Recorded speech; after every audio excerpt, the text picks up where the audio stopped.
York Giants winning the toss, electing to receive. This is their offensive lineup. The wide receivers, number 18, Clifton McNeil, 6'2", 187 pounds, and Don Herman, number 85. Don, of course, making his first start since being injured about 4 weeks ago in training. Offensively at left tackle, number 69, Willie Young. He's 6 feet tall, weighs 265 pounds. Starting at left guard, his first game as a Giant. Acquired during the week from Boston College, number 70, 6'5", 255-pound Bob Highland. At center, number 53, 6'3", 250 pounds, the 11-year veteran of the New York Giants, Greg Larson. At right guard, number 63, 6'2", 245 pounds, Doug Van Horn, playing his 5th year. At right tackle, playing his 6th year, 6 feet tall, 255 pounds, number 61, Charlie Harper. And the tight end today, he's starting. We may see Bob Tucker later on, but starting at tight end from Wagner College in New York, number 87, his 5th year in the league, Dick Kotite. He's 6'3", and he weighs 230 pounds. In the backfield, the quarterback, number 10, Fran Tarkinen, 6 feet tall, 190 pounds. The running backs, number 28, Bobby Duhan, and number 34, Junior Coffey. Duhan, 6 feet tall, 195 pounds, of course, playing in place of the injured Ron Johnson. Coffey, who's 6'1" and weighs 215, will probably be sharing backfield action with Tucker Frederickson. So that's the Giants' offensive backfield. And now, ladies and gentlemen, our national anthem.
Continues to fall in Green Bay, Wisconsin. A steady rain, a rain of, I would say, medium intensity.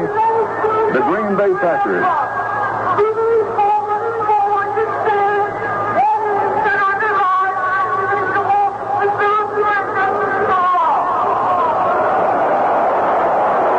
Pledge of Allegiance following our national anthem. We started to say the rain continues to fall, a rain of medium intensity here at Lambeau Field in Green Bay, Wisconsin. The Green Bay Packers getting ready to kick off to the New York Giants to start the 1971 season for these two teams. And now to bring you the offensive play-by-play, here's Marty Glickman. Right ship, the veteran Lou Michaels, used to play the Baltimore Colts, moving forward, a left-footed kicker. Comes in and boots that ball high and fairly deep. Rocky Thompson waiting for it. Takes it at the 1-yard line. Steps along the right side. Up to the 15 to the 20 along the far side. Now he's out there close to the 25 to 30. The 40-yard line is down. He is at the 41. A fine run back with good blocking up front for Rocky Thompson at the 41-yard line. One of the Green Bay Packers told to get him his feet, but he's okay. And he jogs over to the near side. Fine run back by Thompson. Diving open field tackle made by Charlie Hall, number 21, the reserve cornerback for the Green Bay Packers. So it's 1st and 10 now for the New York Giants as they break the huddle, move to the line of scrimmage. All in white uniforms with blue helmets. Cameron fight wide to the right side. The rest of the ball club is tight. Talking and calling signals. Looking right and left as he calls the signals. And he takes the snap. Gives off to Coffey. Coffey opens on left guard. Drives up field for about 3 yards before he stops at the 44-yard line. Picking up 3 on the play. Giants running right at the big offensive right tackle of the Green Bay Packers, Bob Brown. Fred Carr, the weak side linebacker, making the stop along with Willie Wood coming up from his free safety position. The Packers practically in a six-man line. Living off the field defensively, Mike McCoy, a big 284-pound defensive left tackle, his place being taken by number 87, Alden Roche. It's 2nd and 7 at the 44, double wing formation for the Giants. Going back to pass is Talkin and sets up, throws down the right side, and it's too short. Intended for Don Herman, it falls incomplete at the 40-yard line of the Green Bay Packers. Coverage on the play by number 43, Doug Hart. Tight safety, number 48, Ken Ellis. As the Green Bay Packers play virtually a consistent man-to-man. That would be quite a loss if Mike McCoy cannot come back into the lineup for the Green Bay Packers. McCoy, one of the finest defensive tackles in the league. It's 3rd and 7 at the 44-yard line of the New York Giants. The ball is slightly to the right of center. Regular pro set, 2 running backs. 3rd and 7. Back to pass goes Talkin and setting up with plenty of time. Crossing with the ball. Just past the line of scrimmage. Up to the midfield line. And down he goes at the 47-yard line of the Packers. He picks up some 7 yards on the play and is good enough for the first down. Big hole up the middle. And Ray Nitschke stopped him temporarily on about the 50, but Fran broke the tackle by Nitschke and finally was brought down by Lionel Aldridge and Alden Roche. Now it's 1st and 10 at the 47-yard line of the Green Bay Packers as the New York Giants to pick up the first down of the ball game. There's no score in the game, just the opening minutes of play. The rain coming down more severely now. Skies are quite gray. Lights have been turned on. Herman flanks wide out to the right side. McNeil is split wide to the left. Running back to Duhan and Coffey. Signals being called now by Talkinen. Takes the snap. Gives up the Coffey. Does. He fumbles the ball. It's loose. It's recovered by Talkinen. Talkinen recovered the ball. It bobbled around. For a moment, the Green Bay Packer had it, couldn't hold on, and Fran Talkinen fell on the ball quickly himself at the 48-yard line, a 1-yard loss. Talkinen calling a play right at the new left tackle of the Green Bay Packers. Fran went right to Roche. Roche, though, stacked up the play, got plenty of help from the entire middle of the Packer defense. Bob Brown, Ray Nitschke, Dave Robinson, Fred Carr. Don Herman may have been hurt on the last play. He walked slowly to the sideline, and Rich Houston has replaced him in the lineup at wide receiver. He's flanked wide to the left side. Going back to pass on 2nd down is Talkinen. Throws on to the right. It's caught by McNeil at the 41-yard line of the Green Bay Packers. So he's run out of bounds immediately at the 41. The play is good for 7 yards. Ken Ellis covering very tightly on the play. Ellis, the second-year man from Southern, the left cornerback. Herman walked off the field very, very slowly. It may be that he's hurt his shoulder again. You know, he missed all the preseason games. And Rich Houston, who played defensive back much of the preseason, is in there now at wide receiver. Houston, a 3-year veteran, played flanker last year. And now there's an official's timeout for the moment. Looks like the Giants may be calling time. Willie Young has a jersey ripped, and he's going to get his jersey replaced, apparently. While we have the opportunity to take a look at that lineup now for the New York Giants, Greg Lawson at center, Highland and Van Horn are the guards, Willie Young and Charlie Harper are the tackles, and Clifton McNeil is the wide receiver. Dick Coates starting at tight receiver, tight end. Talking the quarterback. Bobby Duhan and Junior Coffey are the running backs. And although Don Herman started the ball game on the first series of plays, he walked slowly to the sideline, head down. I can't make him out now because of the cluster of players over there wrapped in their giant cloaks. And Rich Houston has replaced him at flanker back. Chip? Well, to get some word on Mike McCoy. He sprained his knee, his right knee. We don't know the extent of the injury as yet. Here are some other scores. Cincinnati is leading Philadelphia 14-0 in the second period. Dallas is now going ahead of Buffalo 21-14 in the second period. Buffalo led 14-7 at the end of the first period. Cleveland leads Houston 14-0 in the second period. It's San Francisco 7, Atlanta 3 in the second period. Willie Young has come back on the field wearing number 65 instead of his usual number 69. That jersey was very badly torn off of the left shoulder. Now it's 3rd and 4 at the 41-yard line of the Green Bay Packers. No score in the ball game. Opening drive of the Giants. Talkinen 3rd and 4. Signals being called. He takes it. Hands up the Coffey. He drives over his own right tackle. Drives forward for a couple of 3 yards. He did not make the first down. He drives by about a yard of making the first down. Fred Carr made the stop on the play again. The Giants running right at Roche, the defensive left tackle in place of Mike McCoy. Carr and Nitschke stacking up the play. They had moved Roche out of there, but quick recovery by both linebackers. As again, this time the Packers, anticipating the running play, were in that six-man line, bringing both outside linebackers up to the line of scrimmage. Well, Pete Gogolak, number 3, is run out on the field. The ball is at the 38-yard line. And the kick attempt will be from the, see where they line it up now, at the 45, 7 yards back. The angle is slightly to the left. Signals are being called now. Gogolak is set, talking and holding the ball. A snap, placed down and kicked. It's high enough, and it is not deep enough, and it is wide. And running it back now is Ellis. Ellis, up the middle, he comes to the 15 to the 20-yard line. He goes down to the player. He has 2 men to beat. Now he has 1 man to beat. Just playing talking, and he comes to his left. The Giants are catching up to him. He's down on the 30-yard line, to the 20-yard line, going down to the far sideline of the stand. He cuts back. Touchdown! Touchdown! A magnificent run by Ellis.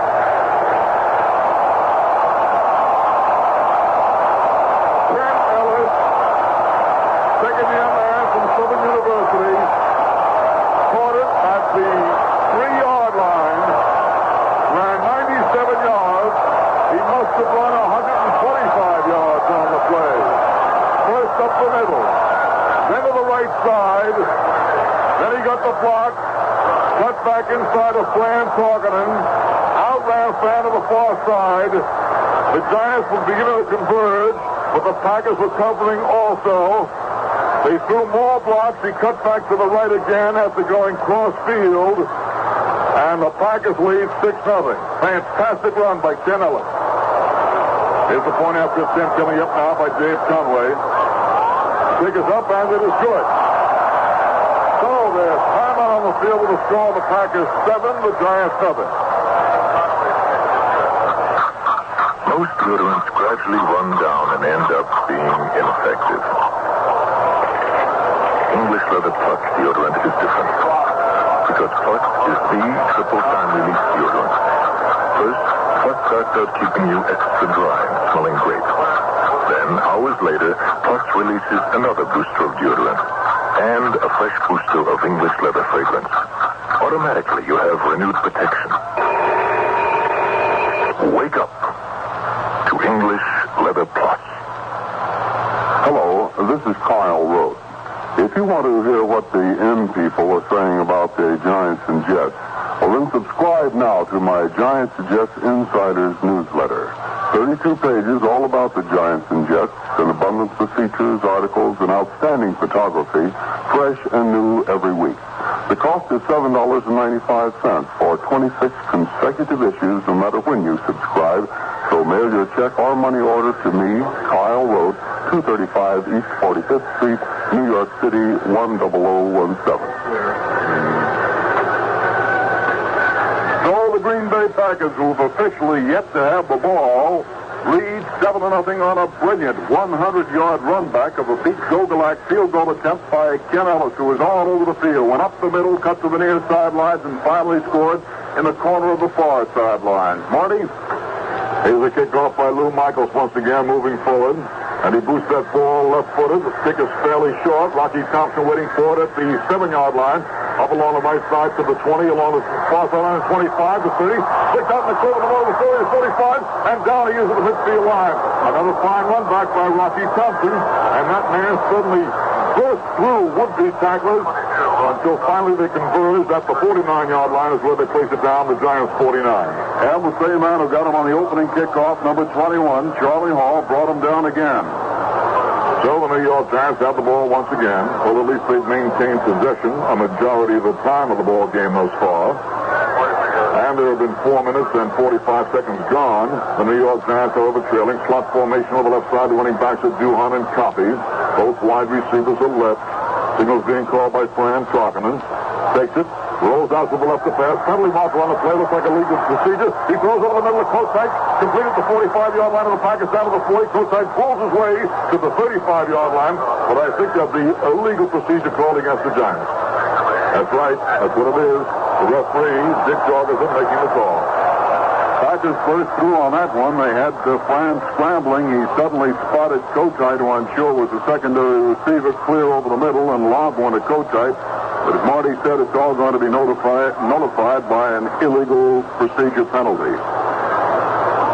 Backfield illegally in motion before the snap. Now Tucker Fredrickson comes into the lineup at fullback, replacing Junior Coffey. The running backs now are Duhon and Fredrickson. Fredrickson number 24, Duhon number 28. Flanker back is Rich Houston. John Herman was hurt earlier. We have no word yet as to the kind of injury he suffered. Now the Giants break the huddle, go to the line of scrimmage. McNeil splits wide out to the left side. Houston flanks wide right. Talkinen looking over the defense. Head swiveling right to left as he calls signals. Takes the snap. And he hands it. No, it's passed out to the right side of Houston. Houston has blockers in front of him. Then drives up to the midfield line. Keeps going down on the 45-yard line of the Green Bay Packers as he picks up some 11 yards on the play. And he's shy of a first down by 4. Guys showing something new offensively, the kind of play that they were burned by against Pittsburgh in the final exhibition of the season. That sideline pass to one of the wide receivers, stop made by Doug Hart and Dave Robinson. Houston had blockers in front of him, picked up about 6-7 yards. It's 2nd and 4 at the 45-yard line. Remember, it was 1st and 15 a moment ago. Now it's 2nd and 4 at the 45. Regular pro set. McNeil splits wide to the left side. Houston is flanked wide right. I formation on the backfield. Talkinen takes it. Hands off to Tucker Fredrickson and stops at the line of scrimmage. Maybe a yard gain, no more than that. He was hit mid-step, head on, and driven back. That offensive line opened up the hole, but the center, Greg Larson, just couldn't contain Ray Nitschke, who just burst through and made that stop. Beautiful mid-shift tackle. So it's 3rd and 3 at the 44-yard line of the Green Bay Packers. The New York Giants are trailing Green Bay by a score of 7-0. McNeil wide right. Houston is wide left. Split backfield for the Giants. Duhon and Fredrickson. It's a 3rd and 3 situation as Talkinen goes back to pass. Steps up. Tosses over the ball. Back at the 48-yard line. A 4-yard loss. Making it 4th and 7. And the New York Giants will be forced to punt. Brown thought he saw running room up the middle, but this time Clarence Williams and Alden O'Shea, the left end and left tackle, converged, and Fran was wrong. They scissored him and brought him down. Twin safeties go back there for the Green Bay Packers. Dave Davis and Ken Ellis. And it was Ellis who had that remarkable, we called it 97 at the outset, but they've given it 100 yards on that field goal attempt return. Tom Blanchard ready to punt now for the New York Giants from his own 38-yard line. He's waiting for it there. Moves forward. Friendly marker on a play. There's the kick. End over end. Not too deep. Coming down to the 10-yard line. Taken there by Davis. Davis crosses the middle. That's to the left and down. He goes at about the 17-yard line. Penalty marker was thrown down. 2 penalty markers are down now. Ellis tried to give him a block on the play, but to no avail. Giants recovering very, very quickly. Gary Shea, one of the first men downfield, along with little Joe Green, who's almost always one of the first men downfield, if not the first. There's a consultation taking place amongst the officials and the Giants. Illegal procedure, perhaps called against the Giants. However, there were 2 penalty markers down. Well, 5-yard penalty being marked off now by the referee, Dick Jorgensen, against the Green Bay Packers. And apparently it is illegal procedure called against the Green Bay Packers. So the Giants will be punting again. Now it's 4th and 2. The ball is at the 42-yard line of the Green Bay Packers, and Blanchard will be kicking once more. This time he kicks from about his 42, 43-yard line. Rain is coming down fairly heavily. The lights have been turned off at the start of the game. Here's the punt by Blanchard. The kick is high. A high, twisting spiral. Bounding down near the 5-yard line. And the New York Giants stop it inside the 5. They keep it at the 3-yard line. So the Packers are deep in their own territory. They lead in the ball game 7-0. And it'll be 1st and 10 for them on their 3. Great coverage by the Giants. 4 or 5 of them downfield very quickly. The man who stopped the ball was John Douglas. right side linebacker. This time out on the field with the score of the Green Bay Packers 7, the New York Giants nothing. More Giants football right after this message. All across our nation, cities are in trouble. Traffic congestion, pollution, and an exodus to the suburbs are just a few of the problems. The Albany Area Chamber of Commerce, a group of professional people and businessmen, are meeting and fighting these problems, and they need your help. Now, during the joint membership campaign of the Albany, Schenectady, Troy, and Colony Chambers, is a good time for you to get involved. Help your community. Join your Chamber of Commerce.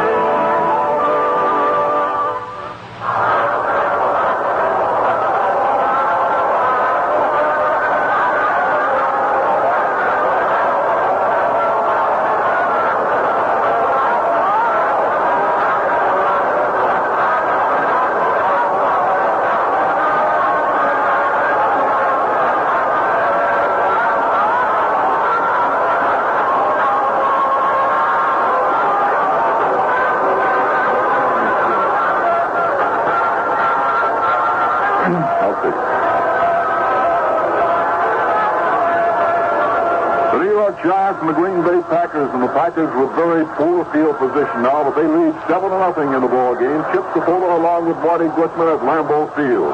Johnny Anderson and John Brockington are the running backs here at the start of the ball game. Zeke Bratkowski is the quarterback. It's 1st and 10 on the 3. The handoff goes to Johnny Anderson. He cuts off his own left guard and drives upfield for about 8 yards before he stops.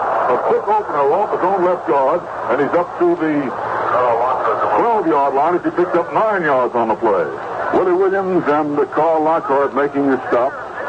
And almost immediately, the Packers get out of that very, very poor field position. They're not out of the woods yet, but a good run by Henderson. It's 2nd and 1 at the 12-yard line. Carroll Dale flanks wide out to the right side. John Spillis is split left.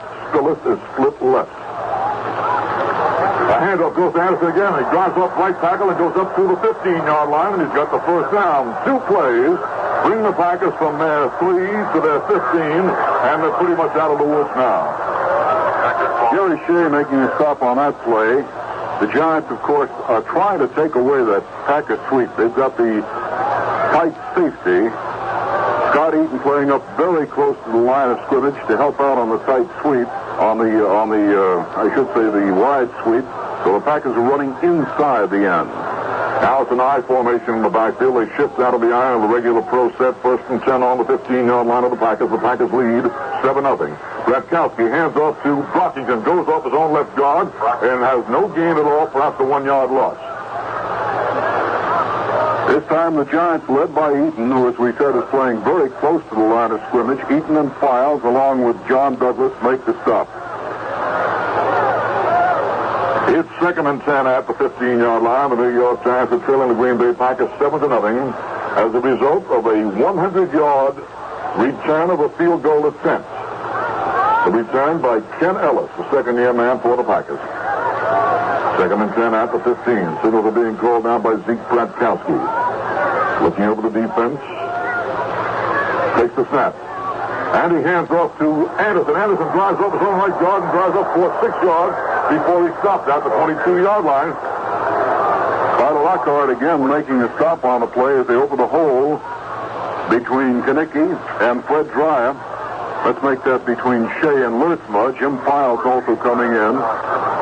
As the Green Bay Packers continue running inside the end, Scott Eaton playing almost as a 4th linebacker, coming up very close from his tight safety position.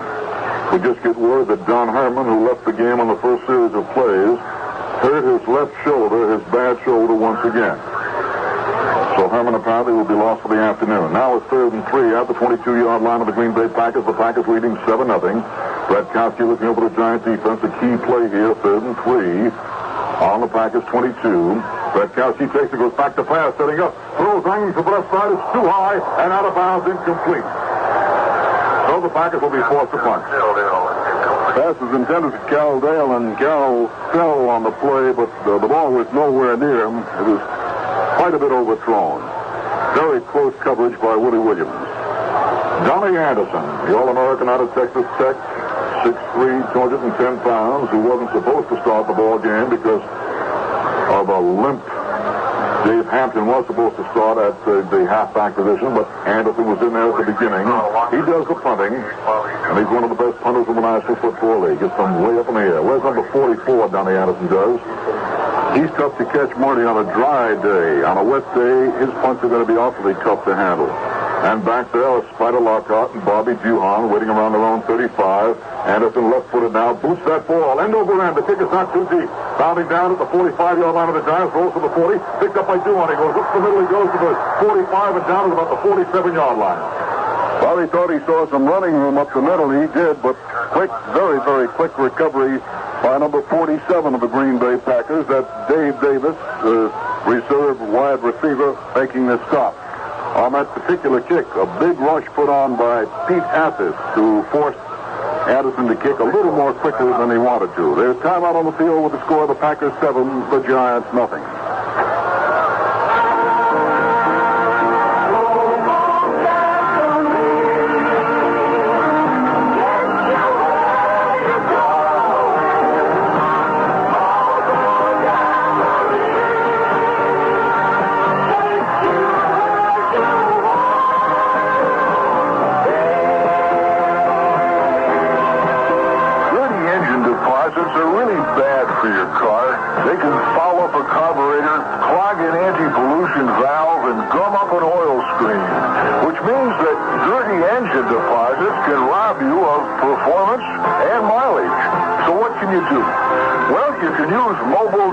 Gasoline, because the detergent in Mobil is designed to help keep your engine clean.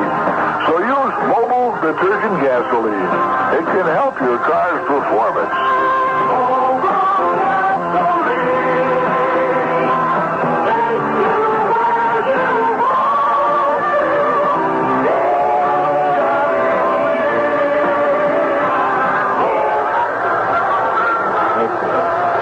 Giants 4 late, go to the line of scrimmage. The ball is on the Giants 46. Fran Tarkenton pointing left out to McNeil, pulling him in a little closer to the line of scrimmage. That's where the ball is. 1st and 10 for the Giants. The handoff goes to Rocky Thompson, who fumbles the handoff. He's back on the line of scrimmage, running deep back there, looking for a block, trying to sweep. He's still back on the line of scrimmage. He cuts upfield, and down he is at the 45-yard line. He only lost 1 yard on the play, and he might have lost 10 because he fumbled the handoff, had to stop, pick it up, and dilly back to the wrong side, the weak side, and he finally picked it up, rounded up to the 45 of the Giants, a 1 yard loss. And guess who we got a key block from behind the line of scrimmage? Fran Tarkenton, a good block on number 48, Ken Ellis. But there were just too many green jerseys for Rocky Thompson to outrun. Al Matthews and Alden Roche again pursuing and making the stop. Immediately into the lineup comes Bobby Duhan. Apparently there's an equipment requirement necessary for Rocky Thompson, equipment change. So Duhan and Coffey are the running backs. It's 2nd and 11 at the 45. Tarkenton back to pass. Sets up. Throws out to the right side. And is caught there by Kotite. He crushes off one tackler. Drives upfield past the midfield line on the 49-yard line of the Green Bay Packers. The play picks up 6 yards. Broke off a tackle by Doug Hart. And finally was brought down by Clarence Williams. The defensive left end was trailing on the play, but he broke away from Hart and picked up some additional yardage. Kotite running very well. It's 3rd and 5 at the 49 of the Green Bay Packers. Most of the ball game thus far has been played in Packer territory, but the Packers lead the Giants by a score of 7-0 as a result of that 100-yard run by Ken Ellis. 4 minutes and 15 seconds to go in this first quarter. 3rd and 5 at the 49 of the Packers. Tarkenton back to pass. Setting up. Throwing deep down to the right side. Way downfield, and it is caught by Houston, but out of bounds. He caught it at the 20-yard line, but he caught it out of bounds. Rich had outrun number 48, Ken Ellis. He had about 2 steps on Ellis, and he made a fine over-the-shoulder catch, but the ball was thrown too wide, and Houston was out of bounds when he caught it. So for the 3rd time in the ball game, the Giants with excellent field position. They've been around the 50-yard line each time. Failed to take advantage of a scoring opportunity. Now Willie Wood and Davis go back to twin safeties at the 10. Tom Blanchard waiting at his own 36. Gets the snap from center. Moves forward. Boosts that ball. A low end-over-end kick. It's not deep. Coming down to the 15-yard line. Taken by Willie Wood. And he's hit immediately and down at about the 18, 19-yard line. Well, as soon as they untangled, again it was John Douglas. Douglas coming down the middle, roaring down the middle, made the stop. On the outside, pinning him in was Pat Hughes. For the Green Bay Packers now offensively, Ken Bowman is the center. Bill Luke and Gail Gillingham the guards. The tackles are Francis Pay and Dick Himes. The tight end is Rich McGeorge, and the wide receiver is John Spillis. Flanker back, Carroll Dale. The running backs are John Brockington and Donnie Anderson. Zeke Bratkowski quarterbacking. He's under the center now, calling signals. Dale flanked wide to the left. The handoff goes to Anderson, drives off left tackle. He drives for a yard, perhaps maybe two, up to about the 20-yard line on an off-tackle smash, and that's all he picks up, about one. At the line of scrimmage, just about at the line of scrimmage, he fell forward for a yard or two. The middle linebacker, Jim Files, and the weak side linebacker, John Douglas, making the stop. Files and Douglas recovering beautifully, stacking up the interference and bringing him down. It's 2nd and 9 at the 20-yard line of the Green Bay Packers. The Packers leading the ball game by a score of 7-0. There were 3 minutes and 5 seconds remaining in the first quarter. Regular pro set now for the Packers. Dale flanked wide to the right side. Spillis is split left. Back the pass goes Bratkowski. He covers the ball. The flow's rolling free and is recovered by might be Bob Lurchma. Let's see. Lurchma was wrestling with the ball. No, Lurchma lost it. He's the first guy to get a shot at it.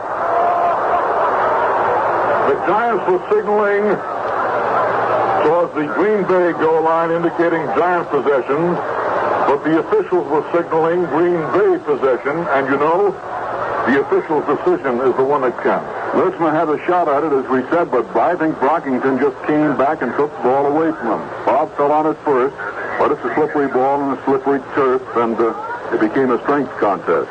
Well, it's 3rd and 12 now. The play lost 3 yards for the Green Bay Packers. 3rd and 12 on the 17-yard line of the Green Bay Packers. The Packers leading the ball game 7-0. Look for their big tight end, Rich McGeorge, on this one. 3rd and 12 at the 17-yard line. Signals are being called by Zeke Bratkowski. He takes it. Hands up to Anderson, who stops at the line of scrimmage. No gain. Maybe a loss on the play. Well, the obvious passing down was too obvious, as Jerry Shea diagnosed it beautifully and stopped him for no gain. The Giants, of course, this afternoon would like to take away the Green Bay Packers' running game, force them into a passing game, and so far, in 2 series of downs, they've succeeded. The one pass that Bratkowski has tried has been way off position. Let's pause 10 seconds for a station identification. This is Shannon in the morning, coming your way Monday through Saturday, 5:30 to 10, here on the fresh air sound of Radio 81, WGY Schenectady. Donnie Anderson standing right underneath the crossbar, takes the snap and center, moves forward and boosts the ball from the 5-yard line. The kick is a high twisting spiral. A fair catch caught by Lockhart, and he has to dive for it, but he makes the catch anyhow. Diving back into his left, he makes the catch at the New York Giants 46-yard line. And once again, as Chip has been saying, the Giants have good field position, but they trail in the ball game 7-0.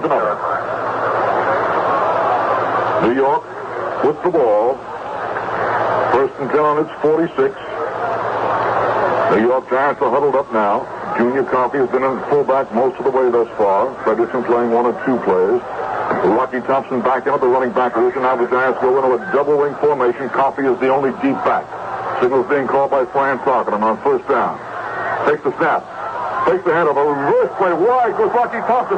Trying to swing wide, cuts the field, drives past the line of scrimmage and goes for 6-7 yards before he stopped at the 44-yard line of the Green Bay Packers. He's mighty close to a 1st down, more than 6 or 7 yards on the play. They may measure on this one. Again, Alden O'Shea, that very active defensive tackle on the left side, is playing in place of Mike McCoy. O'Shea and Robinson making the stop. He said it's right close to that 1st down marker.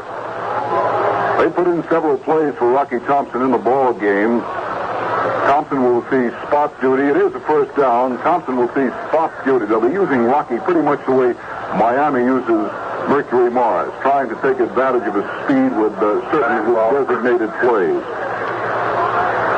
That was a reverse play. It was a double wing formation, as you recall. And he came around on a reverse from the left side to the right side, and he picked up 10 yards down the first down, 1st and 10 at the 44-yard line. Now Bobby Duhan is in. They're in a double wing formation once again. Coffey, the only deep back. McNeil is split very wide to the left. Going back to pass with Fran Tarkenton and setting up, throwing deep down to the right side, all along down there. It's close play down to the 15 to the 10 to the 5 to the 1-yard line. He hit down at the 1 is where he bounced down. Kotite digging down the far sideline, taking a perfect lead pass from Fran Tarkenton, and his 1st and goal to go for the Giants on the 1. He is caught by Charlie Hall.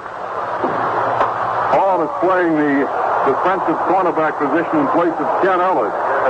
That's the end of the first quarter with the score of the Green Bay Packers 7, the New York Giants nothing. More Giants football right after this message. The SS Hope is a unique vessel. She is a self-contained medical center, a 108-bed accredited hospital, a small town. Her decks brim with the latest teaching, diagnostic, and treatment facilities. Over 140 American volunteer doctors, nurses, and technologists live and teach on board. Hope goes only where invited and where the need is greatest. Hope's medical staff work and treat side by side with our host country counterparts on the ship, in hospitals, medical schools, and clinics ashore. Hope leaves a reservoir of medical knowledge that continues to grow long after the hospital ship departs. Hope has medical programs at home also, training some of America's disadvantaged, the Mexican American and the American Indian, for careers in the health professions. Keep hope alive at home and abroad. Send your contributions to Project Hope, Room A, Washington, D.C.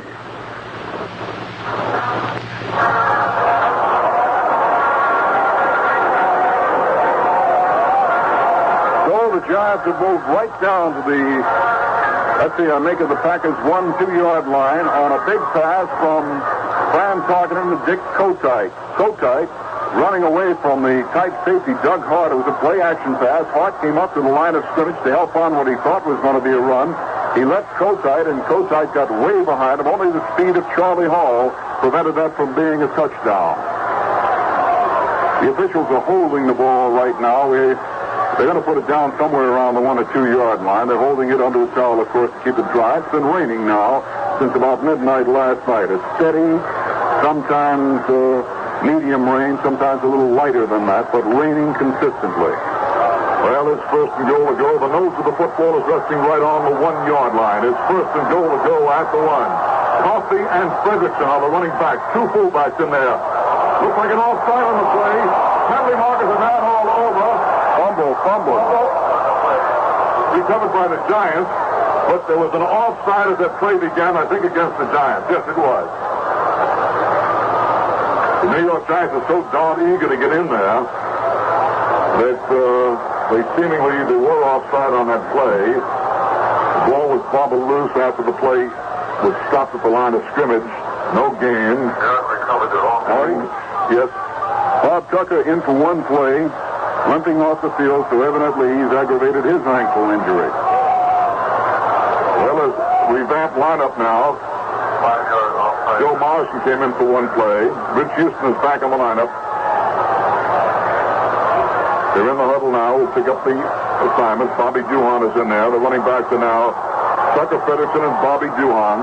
It's 1st and goal to go out the 6 yard line. Signals are being called by Fran Tarkenton. Takes the snap.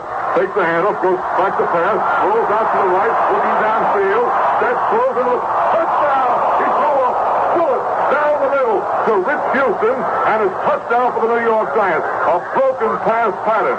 He rolled out to the left, looking for Tucker Fredrickson, sneaking out on the left flat. Tucker was covered.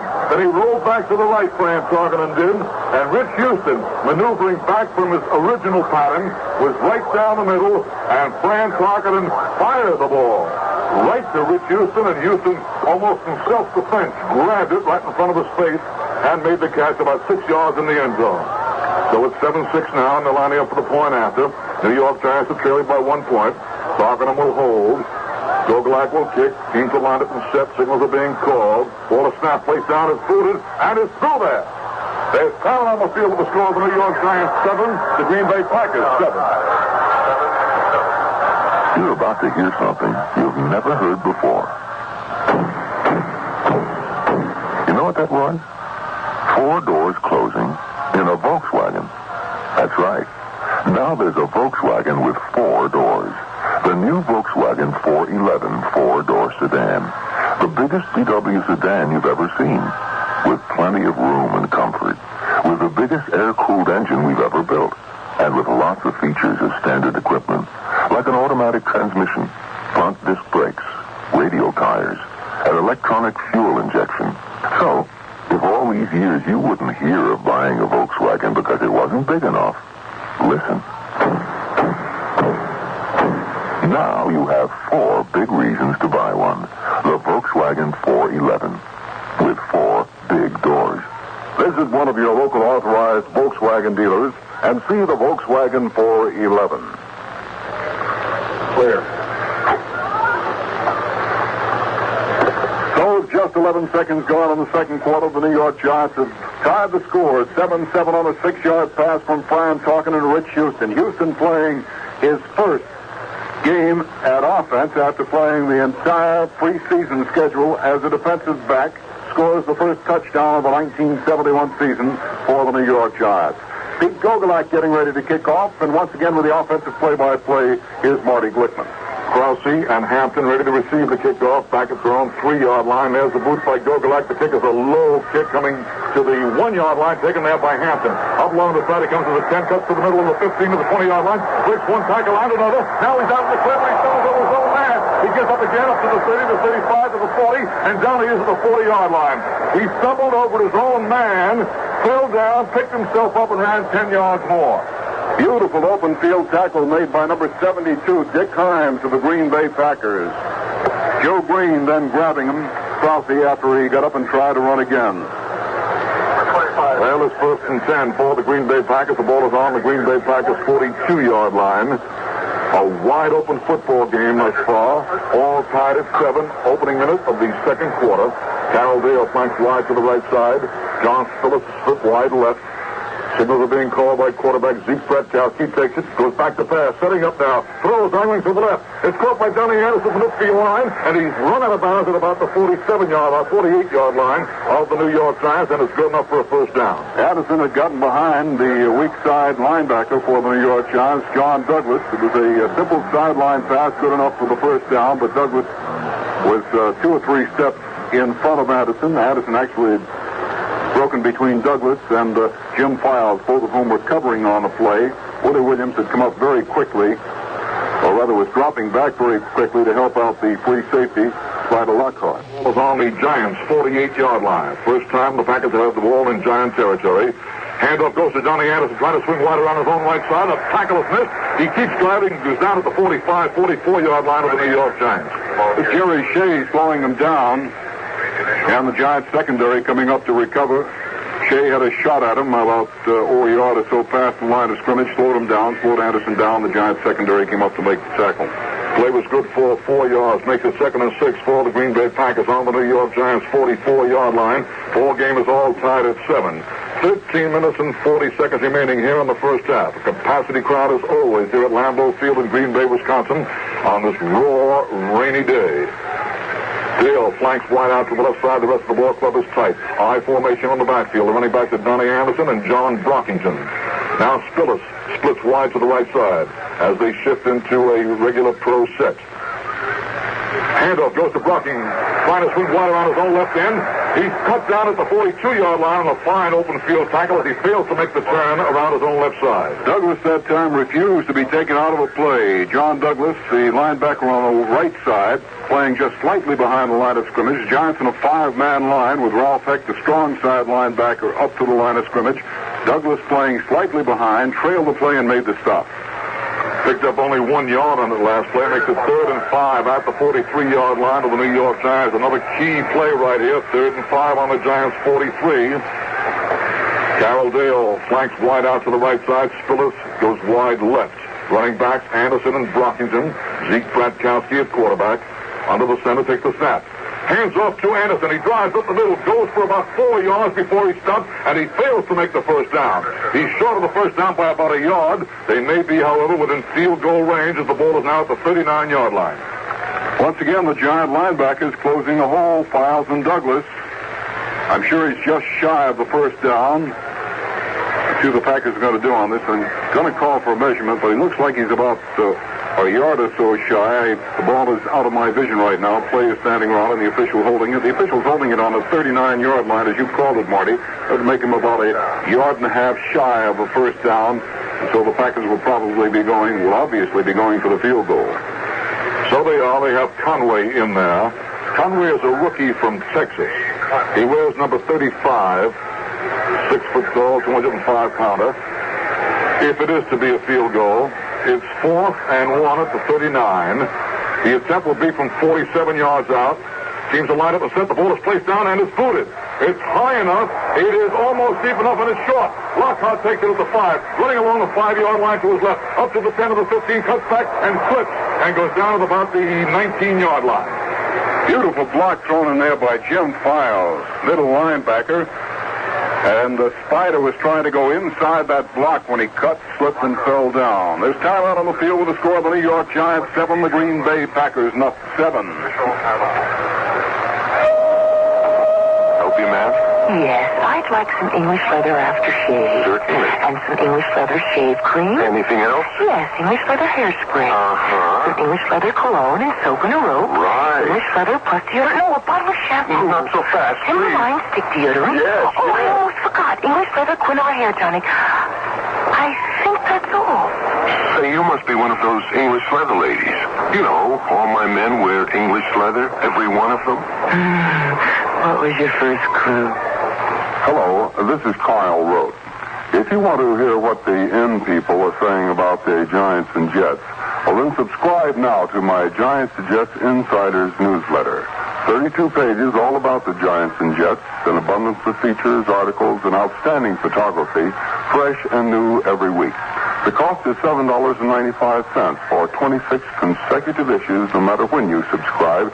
So mail your check or money order to me, Kyle Rote, 235 East 45th Street, New York City, 10017. Well, for the first time in the ball game, the New York Giants do not have good field position. They have it 1st and 10 on their own 19-yard line. Coming out of the huddle, and once again, here's Marty Glickman. They go on with double wing formation. Junior Coffey is the only deep back. Bobby Duhan in the slot to the right side. Signals are being called by Fran Tarkenton. First down coming up. A reverse play. A handoff. Penalty marker on the play. Junior Coffey tries to get back of the line of scrimmage. But the play was diagnosed as a counter play and as a loss for the New York Giants back to their own 16-yard line, but a penalty marker has been thrown down. Bob Brown was the man who made the stop behind the line of scrimmage. Looked to me that the Packers may have jumped offside. Whether they were pulled offside or not is something else.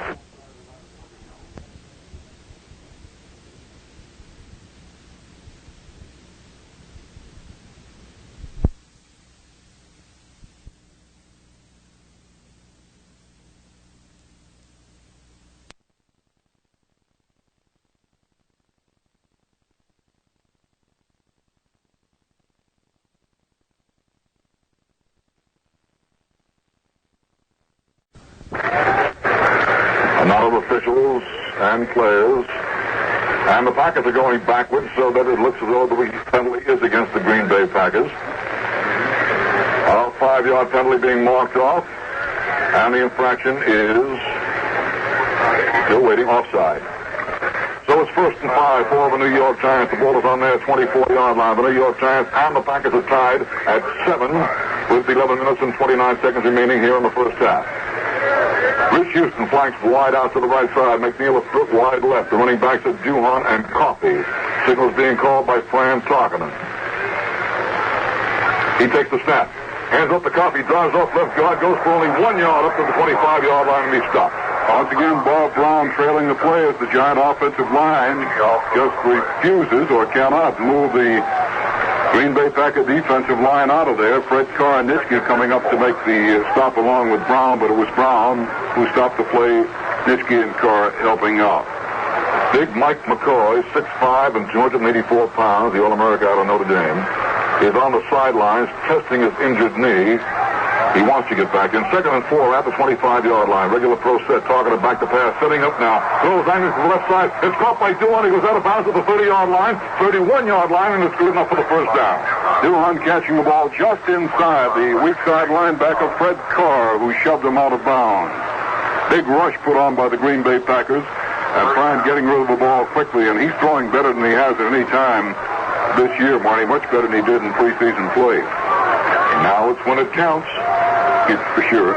Ken Ellis, who ran that field goal attempt back 100 yards for the Green Bay touchdown, is out of the lineup and probably will not play anymore today because he pulled a hamstring muscle, and the big star in the early going of the game is out for Green Bay. It's 1st and 10 at the 31. New York Giants in possession of the ball.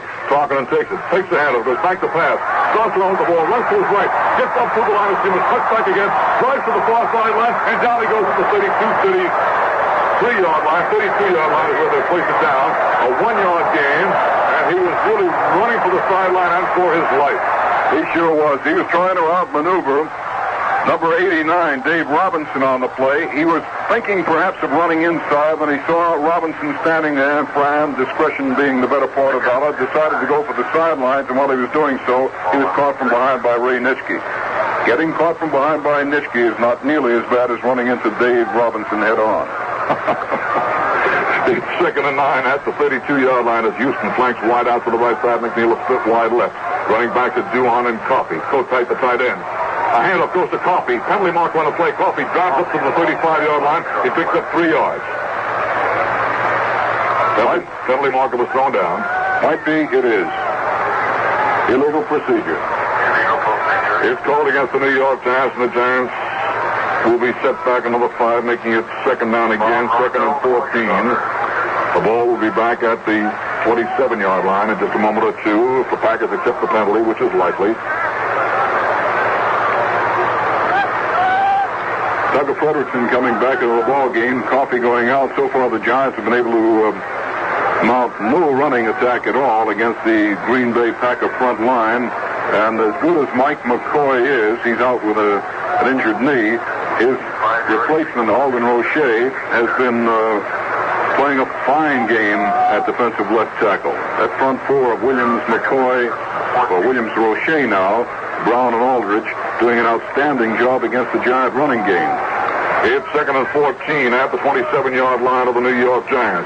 Giants and Packers are tied at 7 midway through this second quarter. McNeil flanked wide out to the left side. Houston a split wide right. Tucker Frederickson in the lineup now along with Bobby Duhan. Handoff goes to Duhan. Duhan is trying to circle his own right side, cuts up field, and is down at the 29-yard line. He picks up only 2 yards.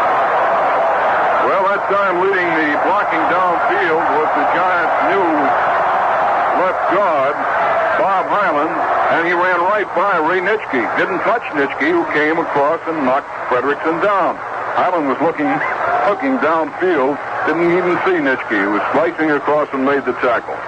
It's 3rd and 13 at the 28-yard line of the New York Giants. The Giants and the Packers are tied 7 and 7. One thing Hyland showed us, he gets out there in a hurry. Now all he has to do is find somebody to block. Houston flanks wide out to the left side. Double wing formation. In the slot is Duhan. The deep back is Tucker Frederickson. 3rd and long. 3rd and 15. Talking it back to pass. Rolling out to the right. Looking downfield. Throws down the sideline. And it's caught at the 42-yard line. Hit immediately is the... No, it's ruled incomplete. Clifton McNeil is jumping up and down and dancing. He says he caught it inbounds. He said he held on to the ball. And he's arguing vehemently with the official, but they ruled it incomplete. McNeil is really, literally hopping mad. So is Fran Tarkenton. He got the last word in anyway. Hart hit McNeil as he caught the ball, and either McNeil came down out of bounds. It happened just in front of us, but there were some Green Bay Packers sideline players standing there. He either came down out of bounds or the ball was jarred loose. Did you see it, Marty? I thought he came down out of bounds, actually. At least that was a call. One formation now for the Giants. Here's the kick. An end-over-end kick, and it's not too... No, it's a quivering spiral, sort of. Bounding down around the 40-yard line, the 39-yard line of the Green Bay Packers, and that's what it is. At the 39, and the Giants have recovered. The ball was touched by one of the Green Bay Packers. And I believe the man who touched that ball was Al Randolph, or Willie Wood, I believe. Dave Davis. Dave Davis. Yes, Davis it was, who touched the ball. It bounced off his foot, actually, and the Giants recovered. Just got too close. The ball started bounding back to the Giant goal line, and then suddenly it took a one little bounce forward, again toward the Packer goal line, and he was just standing too close. So the Giants have the ball on the Packers 39, a big break in the ball game for New York. Rain is coming down quite heavily now. It's obscuring our window. Going back to pass is Target and setting up and throwing deep. Way down the left side, way downfield, and it's caught for a touchdown. Touchdown! A marvelous catch. What a catch! Rich Houston made the catch, practically falling down, with Willie Wood climbing all over him. A penalty marker was down on the plane. It's a touchdown for New York. A great, great catch by Rich Houston, who wasn't even supposed to play. Al Matthews, I believe it was, Marty, number 29, who was all over him. Wood was coming over to help out, but as you called it, a simply magnificent catch by Rich Houston, who, as I pointed out, played on defense all during the preseason play. Matthews had hooked his arm in there, and Houston still managed to catch the ball while he was sliding, falling down, his feet going out from under him. Sensational play. Here's the point after attempt now coming up. Ball a snap placed down and booted, and it's through there. And the Giants, who trail 7-0, are out in front. There's talent on the field with the score. The Giants 14, the Packers 7. More Giants football right after this message. Hi, everybody. This is Tom Jones with a special song on my mind. A ballad that was first sung around the earth 25 years ago in the wake of misery left at the end of World War II. The song tells of UNICEF, the United Nations Children Fund. How they went out and cared for the lost, the sick, the hungry, and the uncared for millions of children of devastation. It sings of how these children were saved, cured of diseases, fed and educated. Isn't that something to sing about on the 25th anniversary of UNICEF? Sing, yes, but not to crow about. For the work must go on and on. Help for millions of today's children in all the developing countries of the world who are desperate for medical care, food, and books. The song of UNICEF must be heard in every land where children wait our coming and the aid we bring. Simply send what you can. And if you want to know more of what your help will do for the children of the world, write UNICEF, United Nations, New York, 10017. Don't fall asleep on me.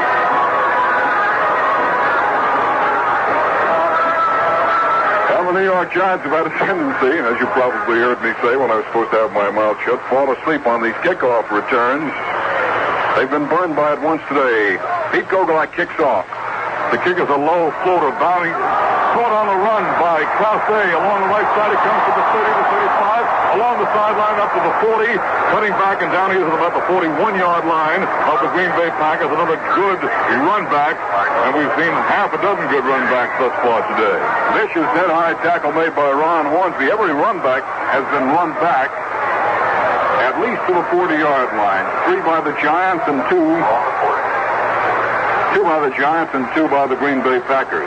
Just for the record, on the recovery of that punt, it was hit by Davis off his foot and recovered by Little Joe Green, setting up that Giant 39-yard touchdown. 1st and 10 now it is at the 40 of the Green Bay Packers.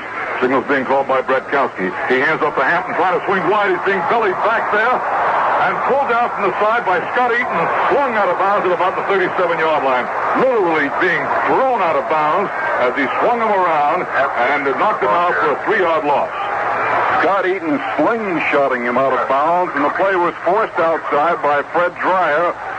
And that's exactly what we told you early in the ball game. They've got Scotty playing, Eaton playing up close to the line of scrimmage in an effort to help out on the Green Bay Packers sweep. And that time it worked. It's 2nd and 13 now for the Green Bay Packers. The ball is on the Packers' 37-yard line. The Giants leading the ball game 14-7. Here at Lambeau Field in Green Bay. Brett Kowski into the center. Rolls out to his right to pass. Looking downfield now, setting up, throwing his short to the right side. And it's stopped by John Brockington, who ran under the ball to the right sideline, fumbling the ball and finally dropped it at about the midfield line. Giants in the zone defense had Brockington get in between the seam between Files and the cornerback, Bernie McRae.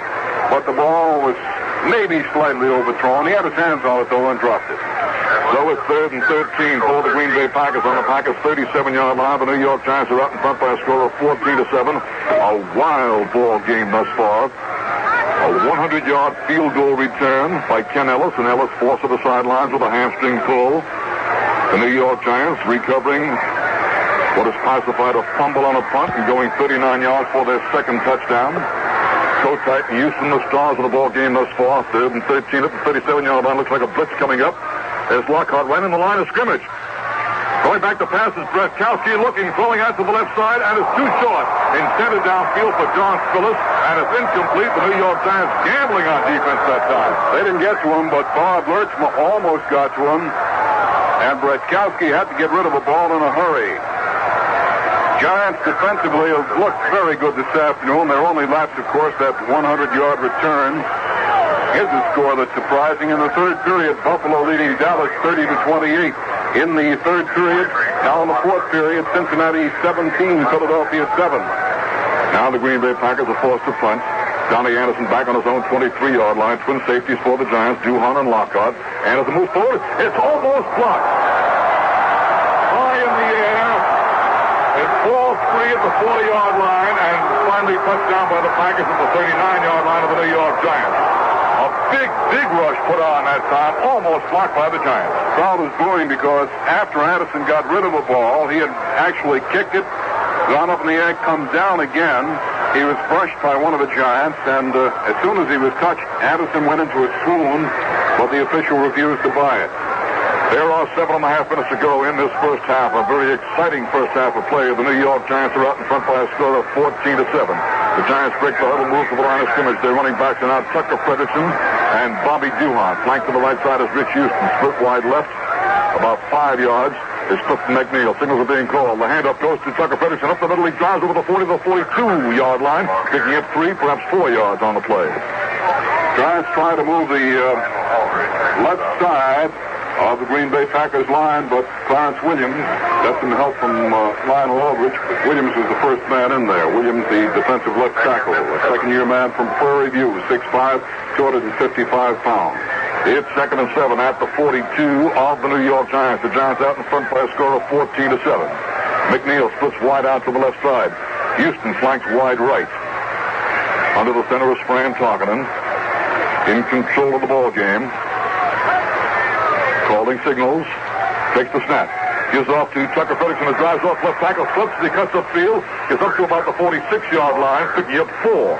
Tucker got a good block from Bobby Duhan on the play, who took Fred Carr out of there, and as Tucker tried to cut inside the block, he slipped and fell, and Aldrich fell on top of him.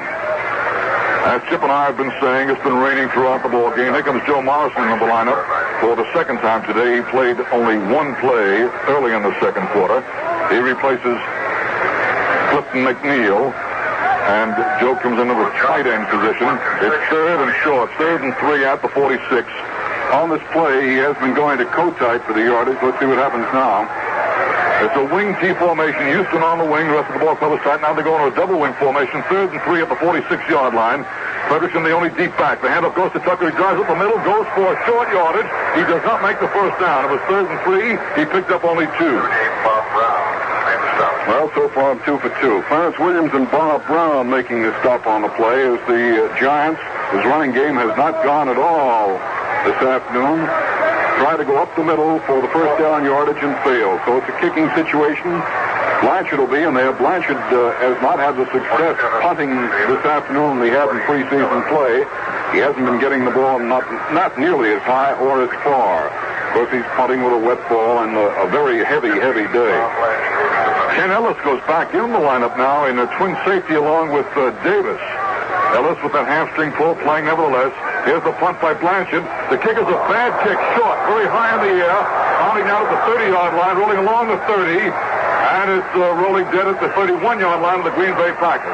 The snap from center was high, but Blanchard had plenty of time nevertheless, and he kicked the ball badly, almost straight up in the air, and he only picked up about, let's see now, about 15 yards from the line of scrimmage. Opportunity the Giants had to pin Green Bay deep in its own territory. Green Bay comes out of it, though, in relatively good field position. It's on their 31-yard line. The Packers 31. Zeke Bratkowski quarterbacking all the way thus far. Goes straight back to pass on first down. Sets up. Throws, landing to the right side to Carroll Dale. That is incomplete. Dale going down for a low pass thrown short of him. Dove for the ball, going back for it, and failed to come up with it. That's something I'm surprised they haven't done earlier. They've got Benny McRae, the Giants have, playing left cornerback, and McRae hasn't played at all this season. He sat out the entire preseason, and it's the first time they've really tested Benny McRae. McRae was at least 5 yards behind Dale. First time they tested him, and the ball was underthrown and dropped. It's 2nd and 10 at the 31 of the Green Bay Packers. Carroll Dale flanks wide out to the right side, covered there by McRae. Split wide left is Phillips, covered by Willie Williams. Signals are being called. Bratkowski has his running backs, Hampton and Brockington. Goes straight back to pass on second down. Being rushed. Throws to the right side. And it's caught by Brockington at the 35-yard line. He's down immediately. The play is good for only 5 yards as Brockington, catching the pass, fell down. Scott Eaton covering on the play, and that slippery underfooting is really beginning to show now. Let's pause 10 seconds for station identification. This is your Guy High. Join me for your kind of music, weekdays, 3 to 7, here on the fresh air sound of Radio 81, WGY Schenectady. 14 to 7, a crucial third down play for the Green Bay Packers. 3rd and 6 at the 35-yard line of the Green Bay Packers. Phillips now flanks wide right. Carroll Dale splits wide left. 3rd and 6. Bratkowski looking over the Giant defense. Takes the snap and drops straight back. Setting up, looking downfield. Throws, aiming on the right. And it's incomplete. Intended towards Phillips. It was in his hands. But was he belted when the ball got to him. Wow. McRae underneath him and then coming over the top to really belt him, Spider Lockhart. McRae that time covering beautifully the Giants in their zone, and Spider Lockhart coming to help out. If Phillips had any chance of catching that ball, Spider made sure he didn't. So once again, the Giant defense holds, and as we pointed out, they played very well this afternoon, extremely well. The one lapsed that 100-yard return of a field goal attempt by Ken Ellis. Donnie Anderson back in punt formation, back near his own 20-yard line. Twin safeties for the Giants, Bobby Duhan and Spider Lockhart between their 25 and 30. Here's the left-footed punt by Anderson. A twisting spiral high in the air. Duhan waiting for it. Takes the catch, runs to his right, up to the 30. Straight down the cliff and over the 40-yard line. And is pulled out from the side at the 43-yard line. A fine run back by Bobby Duhan. And the Giants again have good position. He found a hole and just burst through, and I think the man who tripped him up just got an arm out was Fred Carr. Bobby had running room, and Carr managed to get an arm out. Bobby tripped, stumbled on the wet turf, and then went down. And once again, the Giants in excellent field position. It's 1st and 10 at the 43 of the New York Giants. The Giants are leading in the ball game 14 to 7. 3.5 minutes to go in this exciting first half.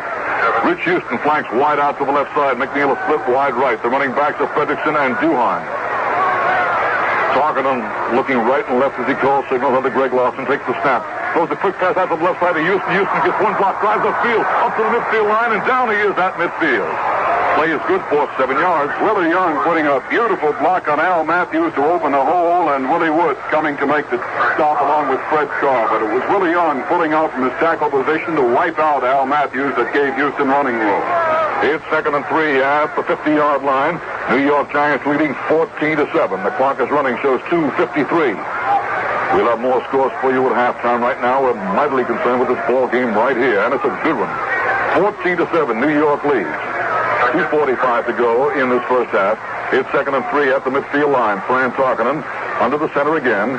Regular pro set. Takes the snap. He gives off to Bobby Duhan. It drives up the middle for 7 yards before he stopped. Right down to the 43-yard line of the Green Bay Packers. It's 1st and 10 for New York. Got a cross buck by Bobby. He went right past number 83, Clarence Williams. The stop made by Doug Hart. The Giants opened up a hole between Alden Roche and Bobby Brown. And the men who opened that hole were Greg Lawson and Bob Hyland, what they call a fold block.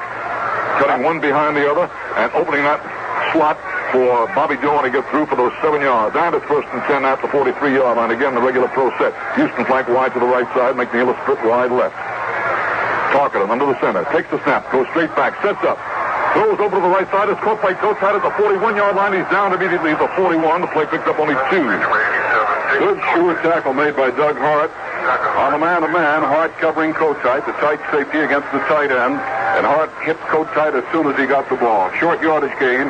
As Dawkins continues to throw very well on this very wet afternoon at Green Bay, Wisconsin. It's been raining for some time now. Time out on the field with the score of the New York Giants 14, the Green Bay Packers 7.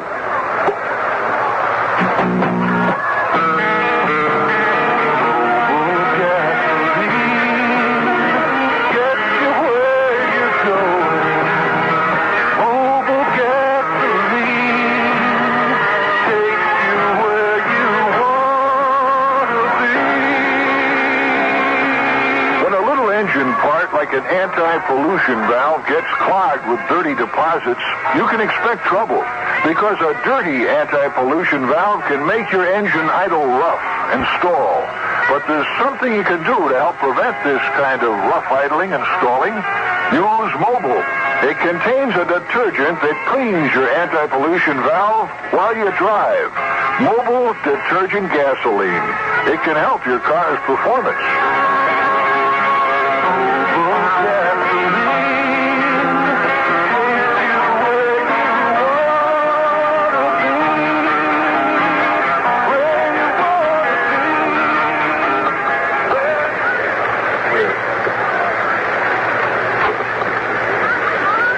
New York Giants ball. Joe Morrison is in the lineup now. Now he's a running back.